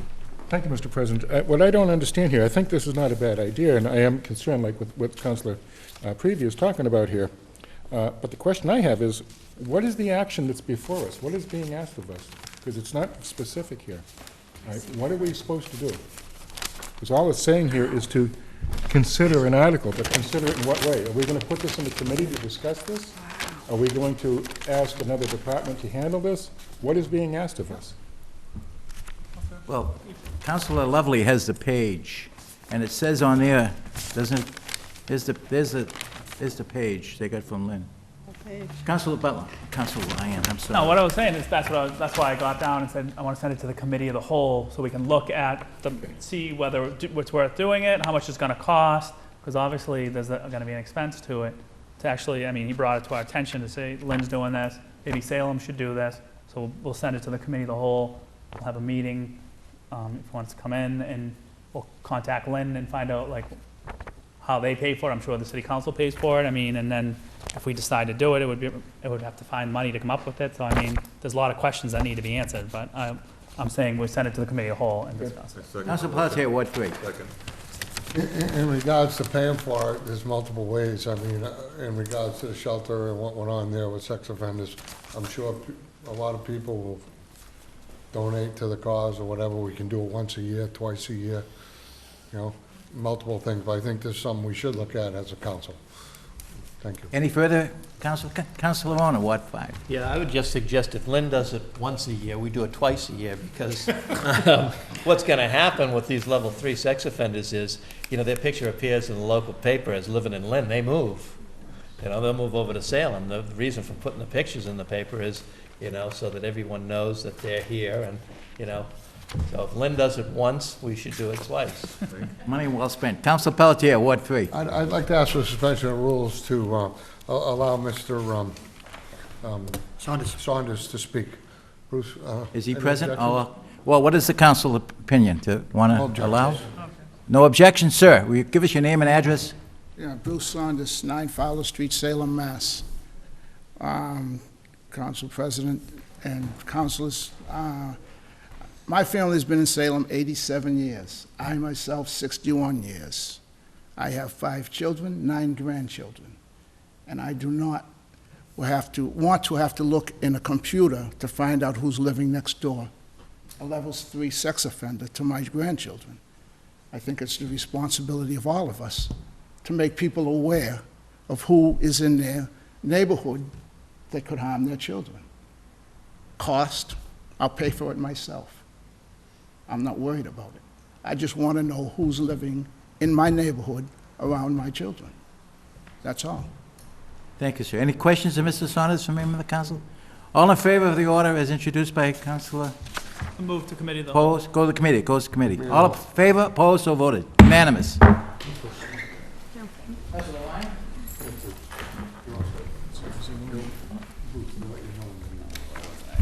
right, so we're gonna go back to motions, back to the regular part. Motions, orders, and resolutions.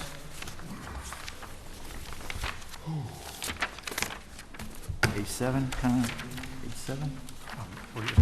Page 7, middle item. Page Page 7. seven. Motion, further motions, orders, and resolutions. Council Sosnowski? Yes, thank you, Mr. President. Well, actually, should I read this? Yeah. Okay.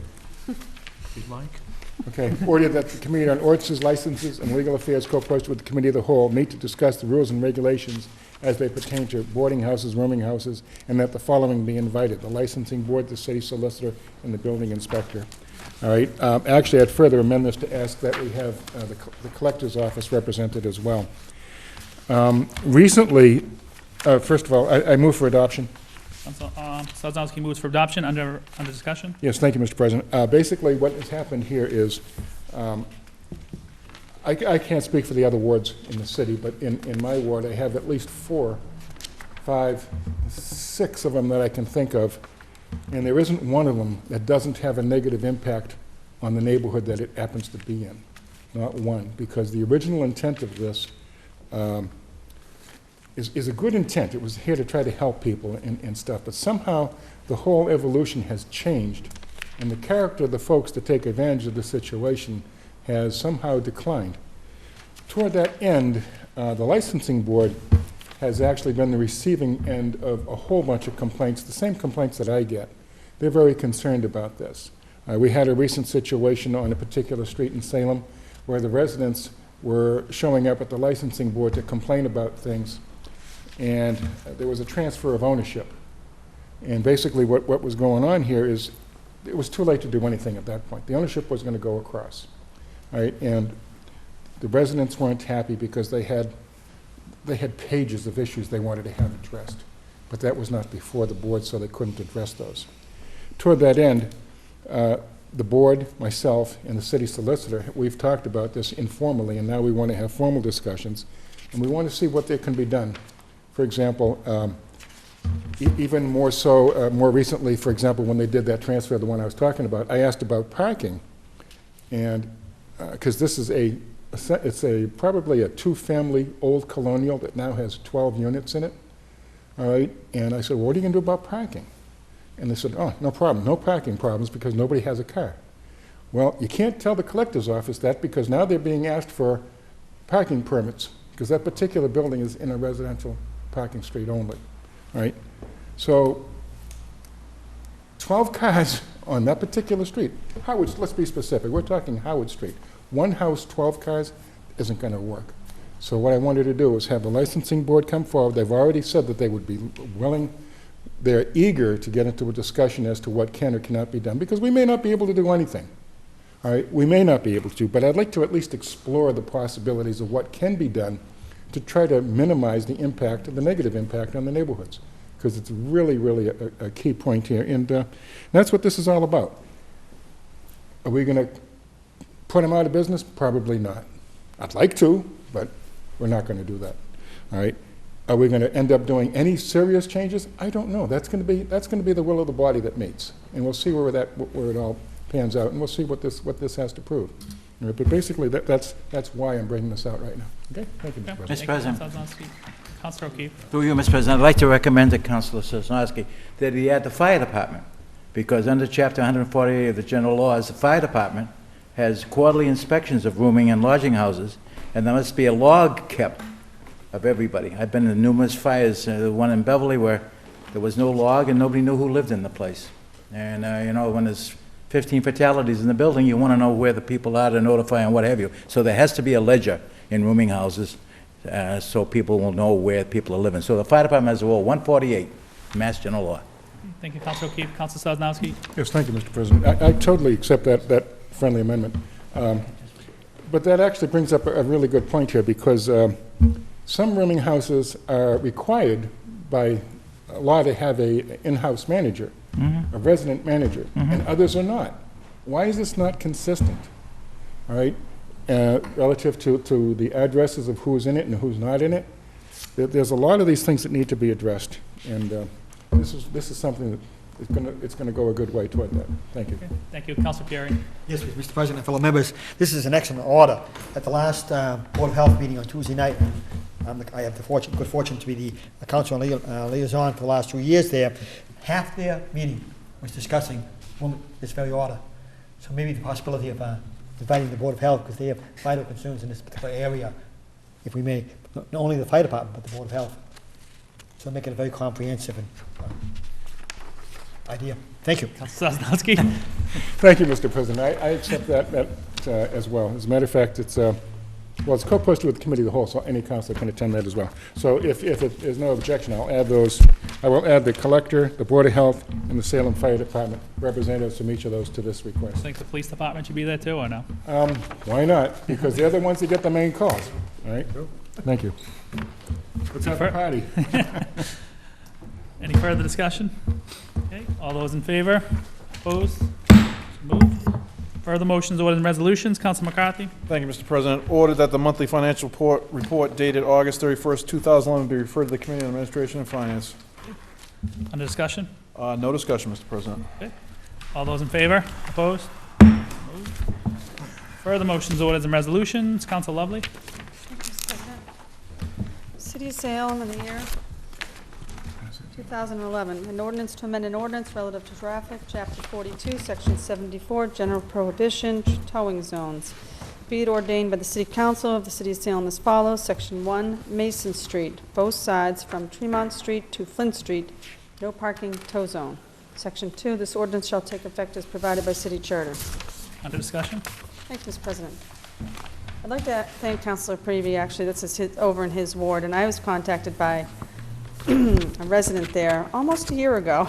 It's taken quite some time to get this to this point, and I'm happy to be standing here this evening with a positive recommendation from the police department. It came back with 2 negative recommendations, but I didn't give up on it because I really felt that it was the right thing that should have happened. And with the assistance of the good Ward 6 councilor, the police department saw it our way. So I'm glad to be able to have this restriction. This part of Mason Street is narrow, and currently there's parking allowed on both sides. But when a car parks on either side, a vehicle has to go, across the line, the yellow line, and to get around it. So it was a resident who had called again almost a year ago, actually this month or next month. And what was happening was people were parking right outside of her home. And but in the wintertime, they were parking on her sidewalk. She's handicapped, and as a result, when she would leave her house, she couldn't access the sidewalk because there was a car parked there. So we said, what do we do? Handicap parking so that we can protect the sidewalk, or do we restrict the parking? And finally, it was agreed upon to restrict the parking because there's no room there for a vehicle to park. And there certainly should not be parked on the sidewalk. It became an enforcement issue. So this is just a good compromise, or exactly what should happen here. And again, thank you to Councilor Prevey for helping get this through. It took a while, but we persevered. Thank you. Further discussion? Councilor Prevey, and then Councilor Sosnowski. Thank you, Mr. President. I do want to thank Councilor Lovely. Councilor Lovely jumped into this over a year ago, as she stated. She offered to help me out with this, and she kind of ran with it. Unfortunately, it did get stalled and kind of hung up with the police department, and at which point I got involved and helped out and tried to get it unjammed, which it did, and we got it through with a favorable recommendation from the police department. It really, I mean, the situation, as Councilor Lovely describes, there should be no parking there on that section there. It's become dangerous.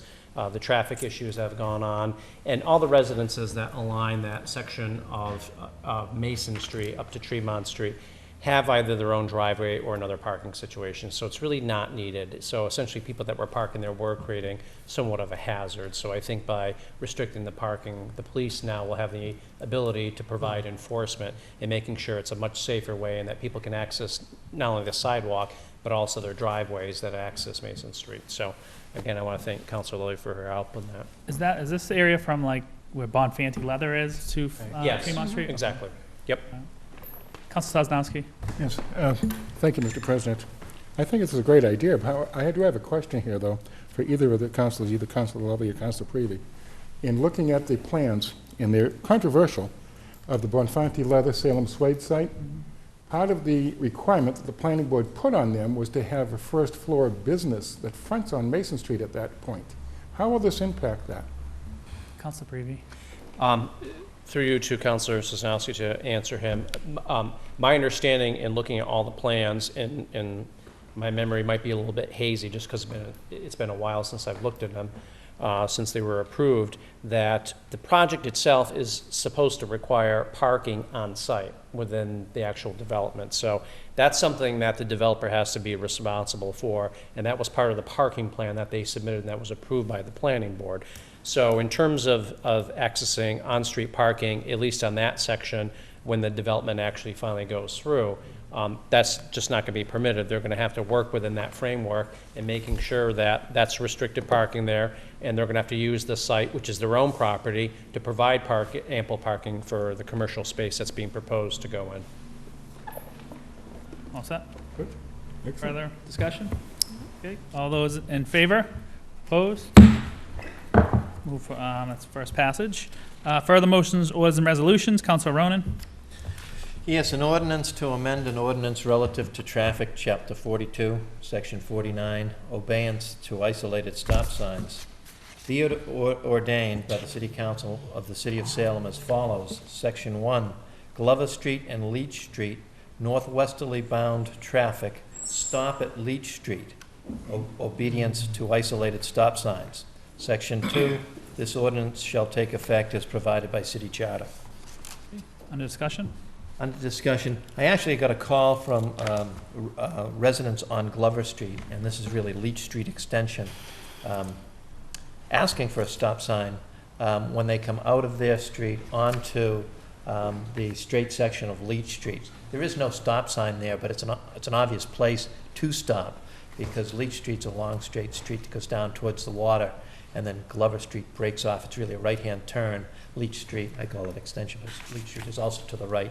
But since those two streets sort of merge in a delta, there's a wide area, and no one ever put a stop sign in there. So I met with the residents down in that area. We found where we thought a stop sign should go, essentially stopping the cars coming out of Glover or Leach Street, I call it Leach Street Extension, onto the straight section of Leach Street, where the stop sign should be, where they should stop. Ran this recommendation by Lieutenant Przewski. He went out there, also spoke to the residents, and came back with a positive recommendation for this stop sign in this area. So I would move for first passage and ask my colleagues to support me. Any further discussion? Okay. All those in favor? Opposed? So moved. Councilor O'Keefe. Further motions, orders, and resolutions. Councilor O'Keefe. Mr. President, member of the City Council, I introduce an ordinance relative to handicap parking. City of Salem, in the year 2011, an ordinance to amend an ordinance relative to traffic, Chapter 42, Section 50B, quotes, handicap parking zones, limited time, quotes, be it ordained by the City Council of the City of Salem as follows. Section 1, Loring Avenue, in front of number 111, for a distance of 20 feet, handicap parking tow zone. This ordinance shall take effect as provided by the city. Under discussion? Remarks. The resident of 111 Loring Avenue asked to have this ordinance created. Lieutenant Pazuski looked into the authenticity of it, and he approved it, and I asked the council to approve this zone in front of this gentleman's house so the ambulance can get him in and out, and he can get in and out of his car. So on Loring Avenue, 111, Loring Avenue, right at 121, almost near 120 on the entrance to the Enterprise Center. Thank you. Any further discussion? Being Adoption, first passage. So O'Keefe moves for adoption, first passage. All those in favor? Opposed? Councilor O'Keefe, can you take the... Chair recognizes Councilor Jerry Ryan, Ward 4. Councilor Ryan. Okay.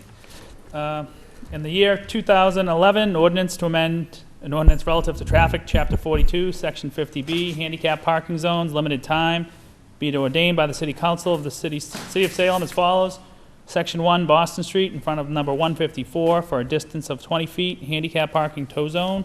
The ordinance shall take effect as provided by City Charter. Remarks, Councilor Ryan. This is for a woman whose husband and father were both handicapped. And the time this was going through, I think the father passed away, but the husband still needs the handicap spot. So it's got the approval of the traffic division. So I just ask for first passage. All in remarks, members of the council, all in favor, first passage, opposed, so voted, unanimous. Councilor Ryan? I have another thing. That's it, another one? We have another one. Okay, sir. Recognize Councilor Ryan, Ward 4. Jerry Lincoln Ryan. All right, thank you. I love that name. City of Salem, City Council, October 13, 2011, the resolution. Whereas the City of Salem is currently home to a coal-fired power plant that is in the process of closing, and whereas the City of Salem is always looking to promote the use of clean energy, and whereas every day of the year enough sun shines down on Massachusetts to power the state multiple times over with solar energy, and whereas in 2008, Massachusetts adopted net metering policies as a means of harnessing the state's vast solar potential and to expand solar development. And whereas net metering allows consumers to sell excess electricity produced via solar panels back to the electricity grid for a profit by making it more affordable to install solar panels on homes, businesses, and government buildings, Massachusetts' net metering program has encouraged renewable energy investment and has created new clean energy jobs. Now therefore be it resolved that the Salem City Council of the City of Salem supports the increasing of the cap set on the Massachusetts solar net metering program. The council supports Senate Bill 1664, a bill that will increase the cap set on net metering from 1% of peak demand for residential and commercial properties and 2% for government properties to 5% for residential, commercial, and government properties. We also in support of House Bill 1776 to increase the cap to 3% for residential, commercial, and government bodies. And be it further resolved that this resolution is made a matter of record in these proceedings, and that a copy is sent to Representative John Keenan and Senator Ben Downing. Remarks, Councilor Ryan. Discussion. I received an email. I'm sure all the other councilors received an email from a group that is in support of trying to get one of these bills passed. They're two separate bills. The Senate one seems a little bit better. I spoke to the people from Environmental Massachusetts, and I also spoke to Representative Keenan. He said that, that the only problem they have with it is the electric company doesn't know, they have a problem how to be able to set this up. So that's where the real stumbling block is right now. There's really no one against it except probably them. You're going to lose money, but I figured that if we sent a resolution just to show the support, they were having businesses send letters, and they wanted us to also send letters. Some of the businesses, they said, Salem, that have sent letters, Coons, Cafe Graziani, Front Street Coffee House, Maria Sweet Something, Salem Cycle, there's a whole bunch of businesses in Salem that have already sent letters to the board. So I just wanted to send a resolution to both Senator Downing and Representative Keenan to let them know that we support the bill. Thank you, Councilor Ryan. Any other member of the council? Councilor Pelletier. Do you have all the council signatures for that? Or just a yea vote will just voting on it will do you? Just gonna vote on it, yeah, I don't think we need the signatures. Any other remarks, member of the council? Your recommendation is to adopt the resolution. Adopt the resolution. All in favor? Opposed? So voted. The resolution is adopted.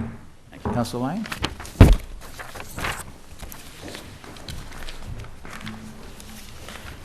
Okay, any further motions, orders, and resolutions? Councilor McCarthy? Thank you. This will kind of unexpectedly follow up on what we just passed. City of Salem, City Council, October 13, 2011, ordered that the Committee on Community and Economic Development meet to discuss the possibility to install roofs with solar panels on the city's 2 parking garages, and that Jim Hacker, the parking director, Tom St. Pierre, the building commissioner, Paul Marquis, the energy manager, and Lynn Duncan, the planning director, or her representative be invited. Okay. On discussion? Briefly, as one of my colleagues is fond of reminding me all the time, is I grew up in Beverly, and my business is in Beverly, but I live in Salem. And but being over in Beverly, recently the Cumming Center over in Beverly has 2 parking garages and that they use for their employees, and they've just recently started to install roofs with solar panels on it.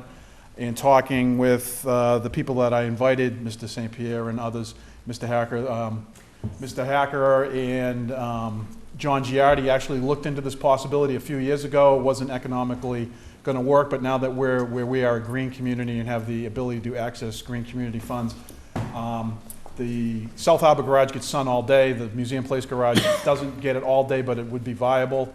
I look at it as an opportunity to harness some green energy, at the same time resolve 2 other issues as well. I look at it as during snow emergencies, we tend to close the roofs of the garage because of the snow that piles on the roof, so that we lose approximately, in some cases, 1/3 of our parking ability during snow emergencies.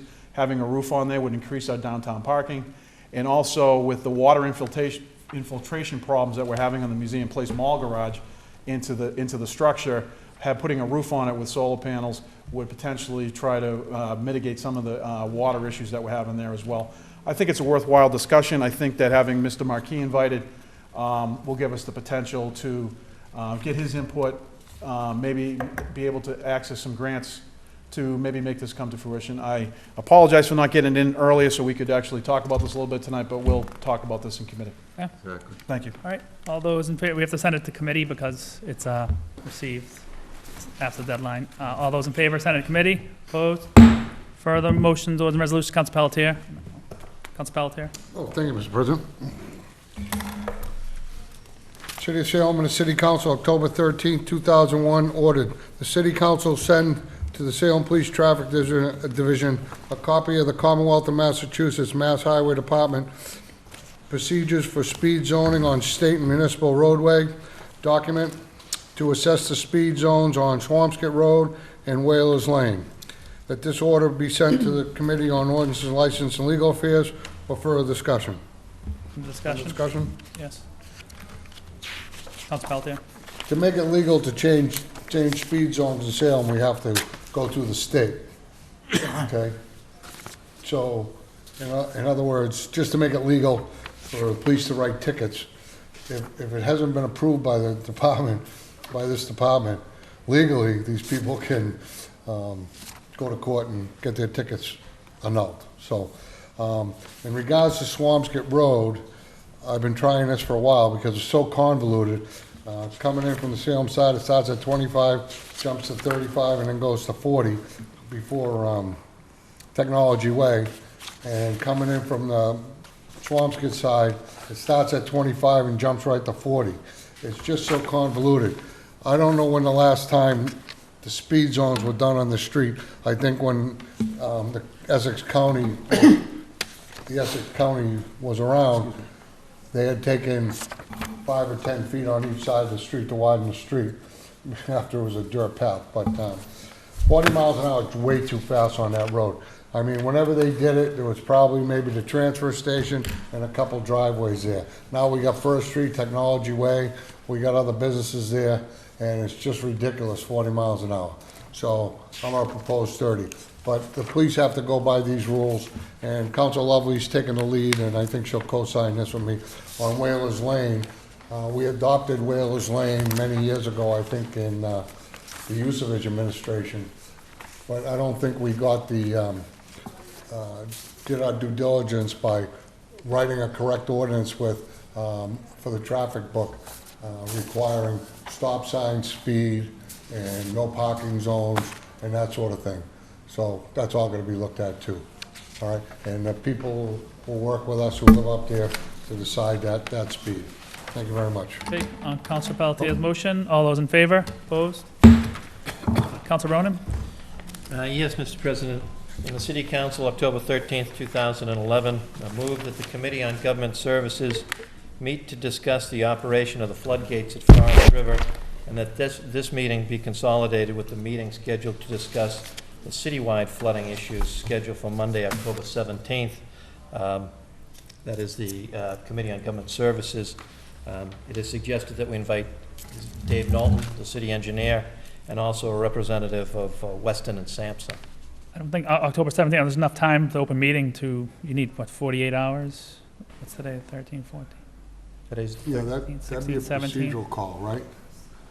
I don't think there's enough time to consolidate on that date. Mr. President, since the meeting's already been called, and this is going to committee, I don't think we can take up this discussion at that meeting. I would suggest to my colleague, have a side discussion with the city engineer, you know. Keep it separate, you have a go separate on thing. from It's there. You can still put in committee.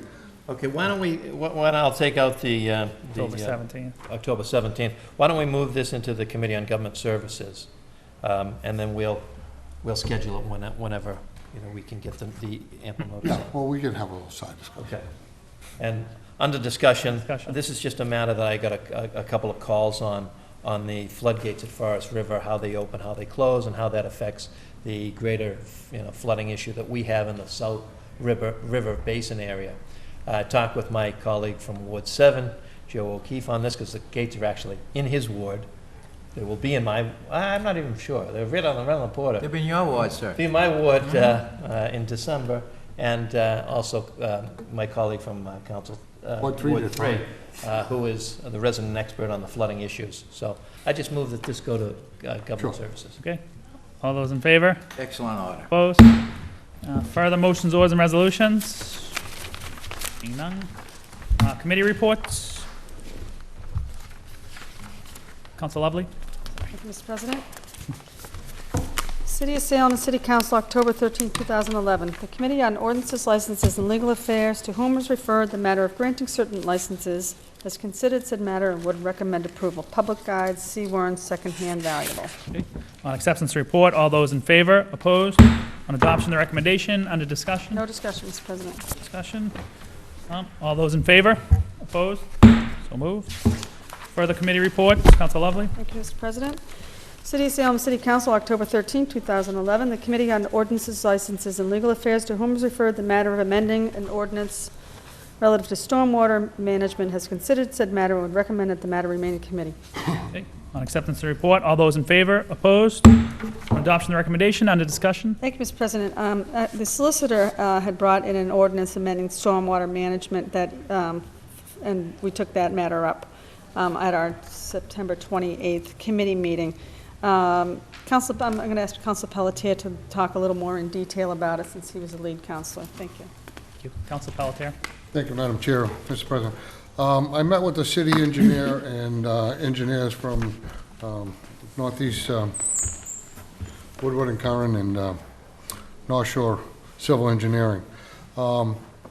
This will be explained at Monday night's meeting, but to get to the stormwater management ordinance, it's very important we get this tweaked, and we'll be working on that with the city engineer and get back to the city solicitor on it, because there's a time factor on it. Only because just as recently, there's 10 cities and towns along the coast here that FEMA is auditing on their flood control programs, and they come in for a last-minute audit before their end of the year. And we got audited in the other 10 cities and towns, including Peabody, and we came, all our dots and our T's were crossed and our I's were dotted. We came through very, very, very good. Peabody, not so good. And they find some other cities and towns, I don't want to go on record on that, but, so it's just going to take a little more tweaking once Dave Knowlton and those guys tweak it. We'll send it to the city solicitor. She'll send it back to us for final approval. I ask that if you still have a copy, read it, and see what you think. If there's anything in there needs to be discussed, you can contact me or contact Dave Knowlton. All right? Councilor Sosnowski? Yes, I think it's a great idea. Just very briefly, I'd like to thank Councilor Pelletier for his work, but I also don't want to forget one particular person a couple of years ago that did a lot of work, and that was Fred Vada. He did an awful lot spearheading this. Fred. Wherever you are, Fred, thank you for wherever you are. Thank you for doing the job. Thank you. Any further discussion? Okay, on adoption of the recommendation, all those in favor? Opposed? Further committee reports, Council Lovely. Thank you, Mr. President. City of Salem City Council, October 13, 2011. The Committee on Ordinances, Licenses, and Legal Affairs, co-posted with the Committee of the Whole, to whom is referred the matter of use of alcohol on public property, has considered said matter, would recommend that the matter be discharged from committee with no recommendation. On acceptance of the report, all those in favor? Opposed? On adoption of the recommendation, under discussion. Thank you, Mr. President. This was an order that Councilor Sosnowski had sponsored. We met on it. It was relative to an ordinance that we have on the books that requires that there's no alcohol consumption allowed on public property. We wanted to get, Councilor Sosnowski was looking for a clarification on that and what that meant, and kind of what started this was the Salem Common. You know, now that we allow alcohol consumption on Salem Common by permission of the City Council, but I'd ask Councilor Sosnowski to further explain. Councilor Sosnowski? Yes, thank you, Mr. President. Thank you, Councilor Lovely. Basically, it's exactly as Councilor Lovely had just said. There was the way the language was written, it was interpreted by one board that they might have had jurisdiction in this particular thing. And I was challenging the verbiage, the wording in the actual ordinance. And as the ordinance speaks, it actually says the council has jurisdiction on all matters concerning alcohol on public property. All right? However, there was a semicolon, I think it was, and then it went on to talk about private property with the consent of the owner. And that led to a little bit of confusion where one particular board thought that they had jurisdiction. In talking with Councilor Lovely, who also happens to be, congratulations, Ed, a new attorney, and talking with our city solicitor, they said no, that punctuation, the way it is written, is absolutely clear. There's no misinterpretations. It's the public side is one side, the private side is another side. And because of that, because the board chose to misinterpret it, doesn't mean we have to change the ordinance, which thankfully for what it cost us to advertise these things, I'm glad we don't have to do. But so basically the matter got cleared up. The city solicitor agreed that the owners of the property only have jurisdiction when it's private, right? And other than that, it's not there, right? And that was cleared, no question. Thank you. And so therefore, there's no need to continue laboring this and keeping it in committee. Okay. Any further discussion on being? All those in favor? Opposed? Further committee reports, Council Lovely. Thank you, Mr. President. City of Salem City Council, October 13, 2011. The Committee on Ordinances, Licenses, and Legal Affairs, to whom is referred, co-posted with the Committee of the Whole, to whom is referred the matter of discussing plans for the month of October with Segway companies, has considered said matter and would recommend that the matter remain in committee. On acceptance of the report, all those in favor? Opposed? On adoption of the recommendation, under discussion. Thank you, Mr. President. As a result of some complaints that the city's received regarding the operation of Segways in the city with these two companies that we have operating, we decided to have a meeting. We invited the Segway companies to come in. One company came and the other didn't, which was a little upsetting, but I have a little information for the committee and the council regarding why the other Segway company didn't appear. But the one company that did appear, which was, I want to make sure I get it right. Is it Salem Which City Segway? They operate down behind Brothers behind Waters and Brown. Thank you. They came in and explained. You know, we actually reminded the company that Segways are allowed to operate on sidewalks when pedestrians aren't on sidewalks. But if the pedestrians absolutely have the right of way, and Segways have to yield to the street. We also reminded them what the route is. There's an approved route. They cannot veer away from that route. There was an issue that Councilor Pelletier brought up that the other Segway company had, I think, gone off of their route over by crossing Federal Street. Crossing North Street. Right, crossing North Street. Against the light. Against the light. And we also reminded the Segway company that appeared that, according to the ordinance, For the month of October, they need a special permit by Police Traffic Division to operate in the downtown district. The committee had asked me to contact the other Segway company, which I did the next day, and I had a pretty lengthy conversation with the gentleman that was from Salem Seg Gliders. I don't have his name with me this evening. Asked him if he had received notice. He said he did not. I asked him what his address was, and he told me, and it was where the notice was sent, but he denied receiving notice. But he did explain that he had been in the day of our meeting, actually. He had gone to the mayor's office thinking he needed to make an appointment with her. He had gone to the city clerk's office to update insurance. But I actually said, okay, well, let me fill you in on what we talked about last night, which was where you have to stay on your approved route, you have to yield to pedestrians on the sidewalk, and you absolutely need a special permit from the police department for the month of October. He apologized profusely, said that, would have been at the meeting, that he received notice of it. But I told him, what transpired, that we'd be following the Segways very closely, especially during this month, with the huge amount of people we have in town. We don't want to receive one complaint, and if we do, they're coming back in. So that was the meeting. Thank you. Any further discussion? Council McCarthy. Thank you, Mr. President. I just want to rise and thank Councilor Lovely, not being a member of the committee. I brought this action in relative to a complaint I received from a resident down off of Memorial Drive with regard to the Segway operation. And I too was when I talked to Councilor Lovely afterwards, I was happy to hear that she had a conversation with the other company, but I was a little dismayed that they didn't show up, being two relatively new companies to the city, and going through haunted happenings is a very difficult time for pedestrians to navigate the streets, never mind new people who've just gotten on a Segway. So the company that did come in was very receptive, and they explained that they're not even taking bookings for the month, for the week prior to Halloween. They're going to play it by ear to gauge the crowds and whatnot, so they're not even booking tours. They ran through Halloween last year. They did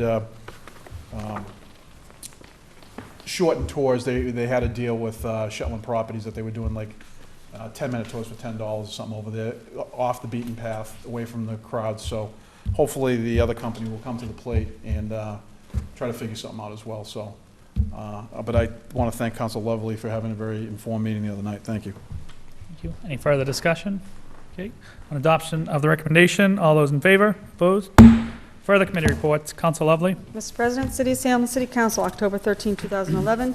The Committee on Ordinances, License, and Legal Affairs co-posted with the Committee of the Whole, to whom is referred the matter of a public hearing to remove Eaton Place from the list of accepted streets, has considered said matter, would recommend that the public hearing be continued and that the matter remain in committee for review in 90 days.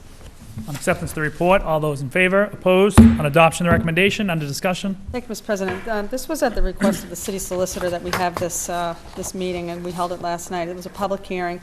We had in the abutters to Eaton Place, which includes Historic Salem Inc., the First Church, the new condo complex at the Elks, and I believe another building, maybe a rooming house back there. What happened was back in 1995, the city had a number of paper streets, unaccepted streets, and in 1996, through the then city engineer, the idea was to accept all those city streets to increase our Chapter 90 funds. But it wasn't done through the proper process. There's a public hearing process that has to go through the city council, an acceptance of the process, legal descriptions, and the city has to pay these private landowners for to take back the way from them. They have to pay for that property. That never happened in this instance, and there's actually 4 pages of streets that were accepted under this, back in '96 by the city council then, and it just didn't go through the proper legal process. So the owner of this way, of Eaton Place, would like to, so in other words, the city accepted them, we don't have any, they're not accepted streets because it wasn't done properly. This particular gentleman, I think this will probably be the beginning of a long process of, as a solicitor to kind of put it, of clearing up this kind of complication.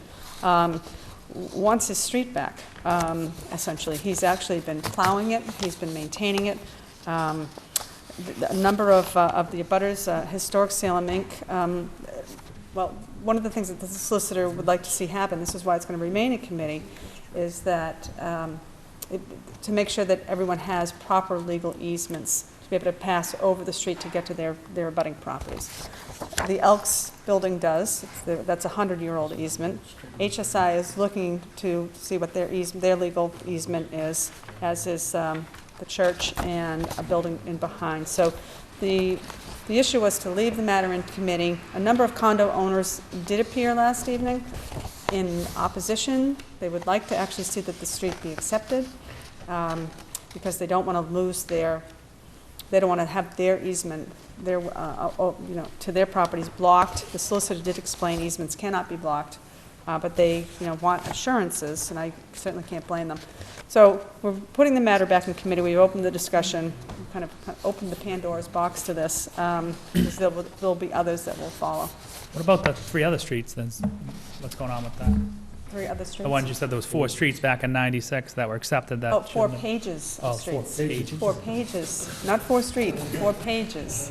So of what's streets. happening with They're going to have to, the legal department is going to have to start to now unwind these 4 pages of streets. Yep. Matter of fact, one of them goes right through my property.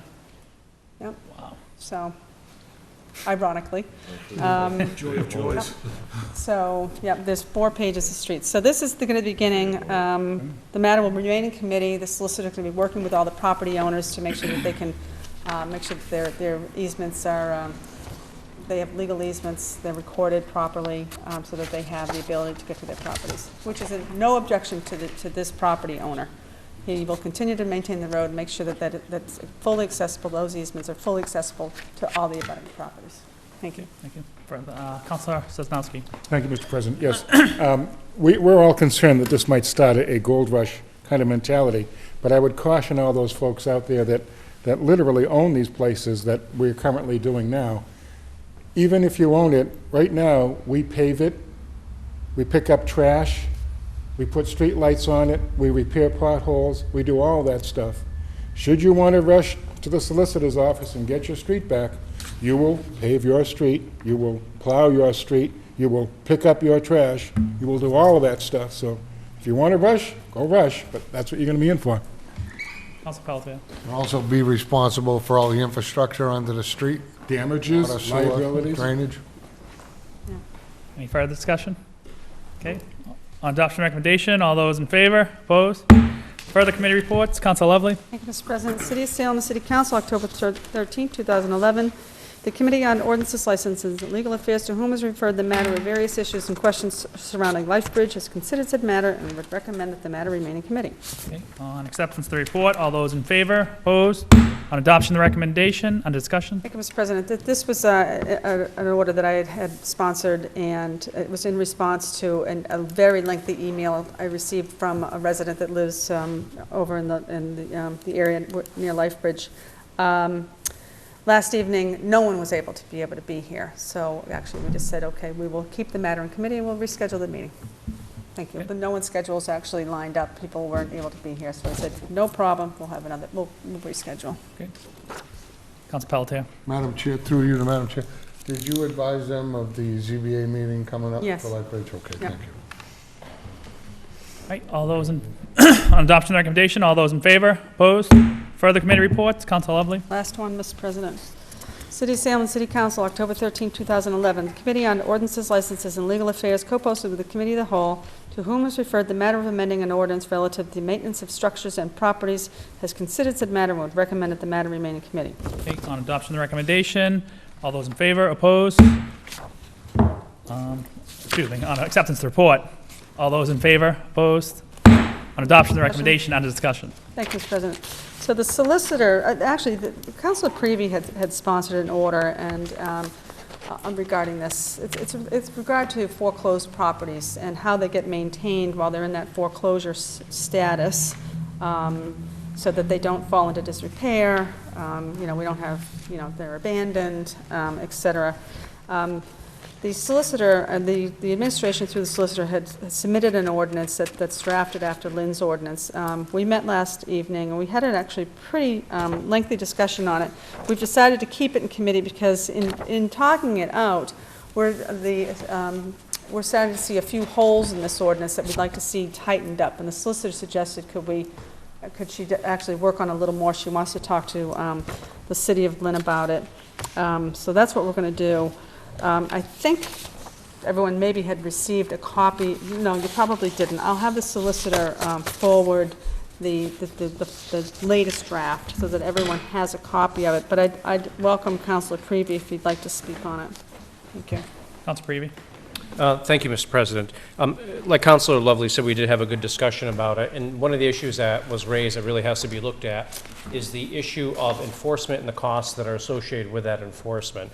There's a fee under the ordinance that would require someone that when a property went into foreclosure to register it with the building commissioner's office, and it's a $300 fee that they'd be required to pay. And so if they didn't pay something like that, then the city legally would have the ability then to place it as a lien against their property because it's a fee as opposed to like a 21D ticket issue. The issue that came up was when these properties are sitting there, and that was really my original intent, obviously, in bringing this order in when I did, was when the properties are sitting there and the banks are trying to figure out what to do with them in terms of selling them, they fall into complete disrepair. A lot of times when they become foreclosed properties, they're already well on their way there. So we had the building commissioner in here, and we were talking about what mechanism actually exists where the city could actually go in, kind of maintain the property so it's not completely unsightly and falling apart and things are overgrown, spend some type of money, but then recoup that money because obviously we just don't have the resources to go around and maintain city properties, private properties that obviously the city doesn't own. The banks and the mortgage companies own them. So that's the thing that the city solicitor is going to look into to make sure that we're able to do that. Whatever those costs would be on a particular property, then we could add that on top of that $300 registration fee that we could pursue through a lien process, essentially. Because if we take it to court, it's a long, drawn-out process and with a lot of times very little success. So those are the things she's going to look at because even the building commissioner cited a couple instances where the city would have to spend, a couple $1,000s to fix up a property to such a degree that it addressed all the violations, the zoning violations that were occurring. So with that, the city solicitor realized that the ordinance really doesn't address that. So that's something I think we're going to look into and hopefully be able to address. So any bank who knows we're going to be able to do this then is obviously going to spend whatever monies of their own to maintain the property so as not a lien doesn't get attached and complicate the sale of the property. Thank you. Council Pelletier. Yes, I want to thank Council for bringing this in. I could use it right now. I have a property on the corner of Francis Road and Jackson. It's in court with the building inspector right now, and all he needs to have this ordinance to go in and clean it up, board it up, whatever. The neighbors would be happy. Thank you. Any further discussion? No. Okay, on adoption of the recommendation, all those in favor, opposed? Further committee reports, Councilor McCarthy. Thank you, Mr. President. City of Salem, City Council Committee on Administration and Finance met in the council chamber on Thursday, October 13, 2011 at 6 p.m. for the purpose of discussing the matters listed below. Notice of this meeting was posted on October 7, 2011.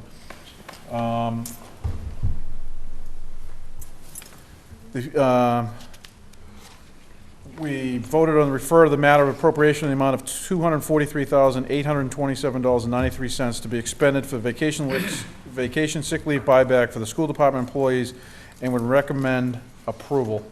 Okay, on acceptance of the report, all those in favor, opposed? On adoption of the recommendation, under discussion. Thank you, Mr. President. Basically, there was a whole slew of people that retired from the school department that had a accrued vacation time, sick time, and in one case, some vacation time. Just by the sheer nature of the size of the appropriation, we referred it to committee, and we had Mr. Biscay, the finance director, as well as Lisa Camarada, the human resource director, in. And basically, it's contractual. It's they're entitled to it by their collective bargaining agreement, and, so we ran through the numbers real quick with Mr. Visquet. The Council Privy asked about what approximately was left in the balance of this fund for any more retirements that may occur. And Mr. Visquet stated that there's approximately $296,000 left in that fund for any more retirements that may occur during the course of the fiscal year. So the committee's recommendation is to approve. Okay. Any further discussion? Okay. On adoption of the recommendation, all those in favor? Opposed? Further committee reports, Council Pinto. Mr. President, City of Salem, City Council, October 13th, 2011. Committee on Public Health, Safety, and Environment, proposed to a committee of the whole, to whom was referred the matter regarding various quality of life issues on Franklin Street, and has considered said matter and recommend that the matter remain in committee. Okay, on acceptance of report, all those in favor? Opposed? On adoption of the recommendation, under discussion? Under discussion, Mr. President, this was a good meeting. This has to do with several businesses, Foster Street, Franklin Street, and I believe Foster Court. Foster Court, yeah. There's a few businesses over there, and Councilor Prevey had brought this in. We have an auto body shop, we have I believe a welding shop or an auto parts shop, and we have businesses that work in close proximity to the neighbors. And what happened is we brought in the building inspector, we brought in David Greenbaum from the Board of Health, and we also brought in Officer Silva from the Community Impact Unit. The different issues are parking, late hours working, which disturbs the residents. There were complaints recently, or not recently, in the past about smell from the auto body when they paint cars, and it was bothering people. It was a good meeting, Mr. President. I think I'm optimistic that these problems are going to be resolved because Dennis King, for one, stood here and answered questions from the different neighbors, as well as Tom St. Pierre and David Greenbaum. Now, questions were asked as far as zoning, what these businesses could do, how they could do it, and as Tom St. Pierre said, back in 1964, you had businesses that would close and someone else would come in. There was no permitting process. There was no kind of permit thing that you went through to open up a new business. So what you have is you have businesses down there that are actually grandfathered, and they are close to the neighborhood, so they're having issues. But one of the issues was the traffic, which we addressed with Officer King, and that's a daycare, a place that drops off people certain hours, and people park and tickets. But these are important things for our constituents because we're the ones that get the calls, and I believe one of the most important things that we do as councilors is look out for people's quality of life. I know Councilor Sargent has issues with buffer zones, and this is one of those neighborhoods where these businesses have been there for a long, long time, long before there was any type of zoning enforcement. So at this point, all we can do is just try to, bring it in like we did. I actually think that, I'm optimistic. I think this is going to move forward. It's going to get better. A lot of these problems are going to be resolved because they're being addressed by the department heads. If Council Prevey wants to speak on it, I'd be more than happy to turn it over to him. Thank you. Council Prevey. Thank you, Mr. President. Briefly, I want to thank Council Pinto for chairing that committee meeting, and it was a good meeting. Many of the neighbors, more neighbors this time than the last meeting, were here. And I did get the sense from, Tom St. Pierre, the police department, David Greenbaum from the health department, that they take this matter seriously, and they're trying to do as best as they can with it. And it is an issue of enforcement and trying to get some of these businesses to comply and make sure that they're not infringing on the quality of life. And I think the neighbors understand to a certain extent that, there is a cost of doing business and living next to these types of businesses and the types of issues that go along with this type of situation. What was somewhat disappointing was when the invitations were sent out to everybody, in this case, invitations through the clerk's office were also sent to those businesses as well to invite them in as part of the discussion, and they didn't come. We didn't get any response. So I would have liked to have seen them respond, to come in and maybe offer some type of solution, hear what the complaints are, and maybe come up with a solution that really doesn't infringe upon their business, but at the same time really respects and yields to the quality of life that really is being infringed upon here by the businesses upon the neighbors. So hopefully we'll just take a look at this and see, keep in contact with the police, building, and health, and try to move things forward and get some things resolved here. Okay. Thank you. Thank you. Any further discussion? Okay. On adoption of the recommendation, all those in favor, opposed? So moved. Communications from city officials, none. Petitions. Petition from Comcast to install conduits on Derby Square, Essex Street, and Washington Street. Hearing ordered October 27, 2011. Further petitions? We have a petition from Verizon to install a conduit on Essex Street. Hearing ordered October 27, 2011. Further petitions? We have a request from Stephen Lima, owner and operator of McDonald's at 150 Canal Street, for extended hours of operation for the drive-through to be open from 6 a.m. till 2 a.m., 7 days a week. Hearing ordered October 27, 2011. Further petitions? Request from Salem State University to hold their annual 5K road race and fun walk and use city streets on Sunday, April 29, 2012 at 9 a.m. Okay, what's this one going to? Council Ronan? Yes, Mr. President, this is an annual race walk that Salem State hosts. It's primarily on the streets of my ward. I've often thought about actually taking part in it because it goes. God forbid. Goes right by my house. Do die, too. It's going to be a triathlon with swimming in the parking lot? I'll join you, Counselor. But I haven't been so bold as to take up the challenge yet. There have been no problems with this in the past. This was well run last year, and I would move for approval. Granted, okay. Any further discussion, Council Pelletier? I suggest the Ward 5 councilor, if it's a rain day and they have flooding over there, make it a triathlon. Further discussion? All those in favor? Opposed? So moved. Further petitions? We have a letter from Officer Michael Page, Police Traffic, regarding issues with taxi and limousine companies at the Salem train station. Council Lovely? Move it be referred to the Committee on Ordinances, License, and Legal Affairs. Council Lovely moves and referred to Committee on Ordinance, License, Legal Affairs. All those in favor? Opposed?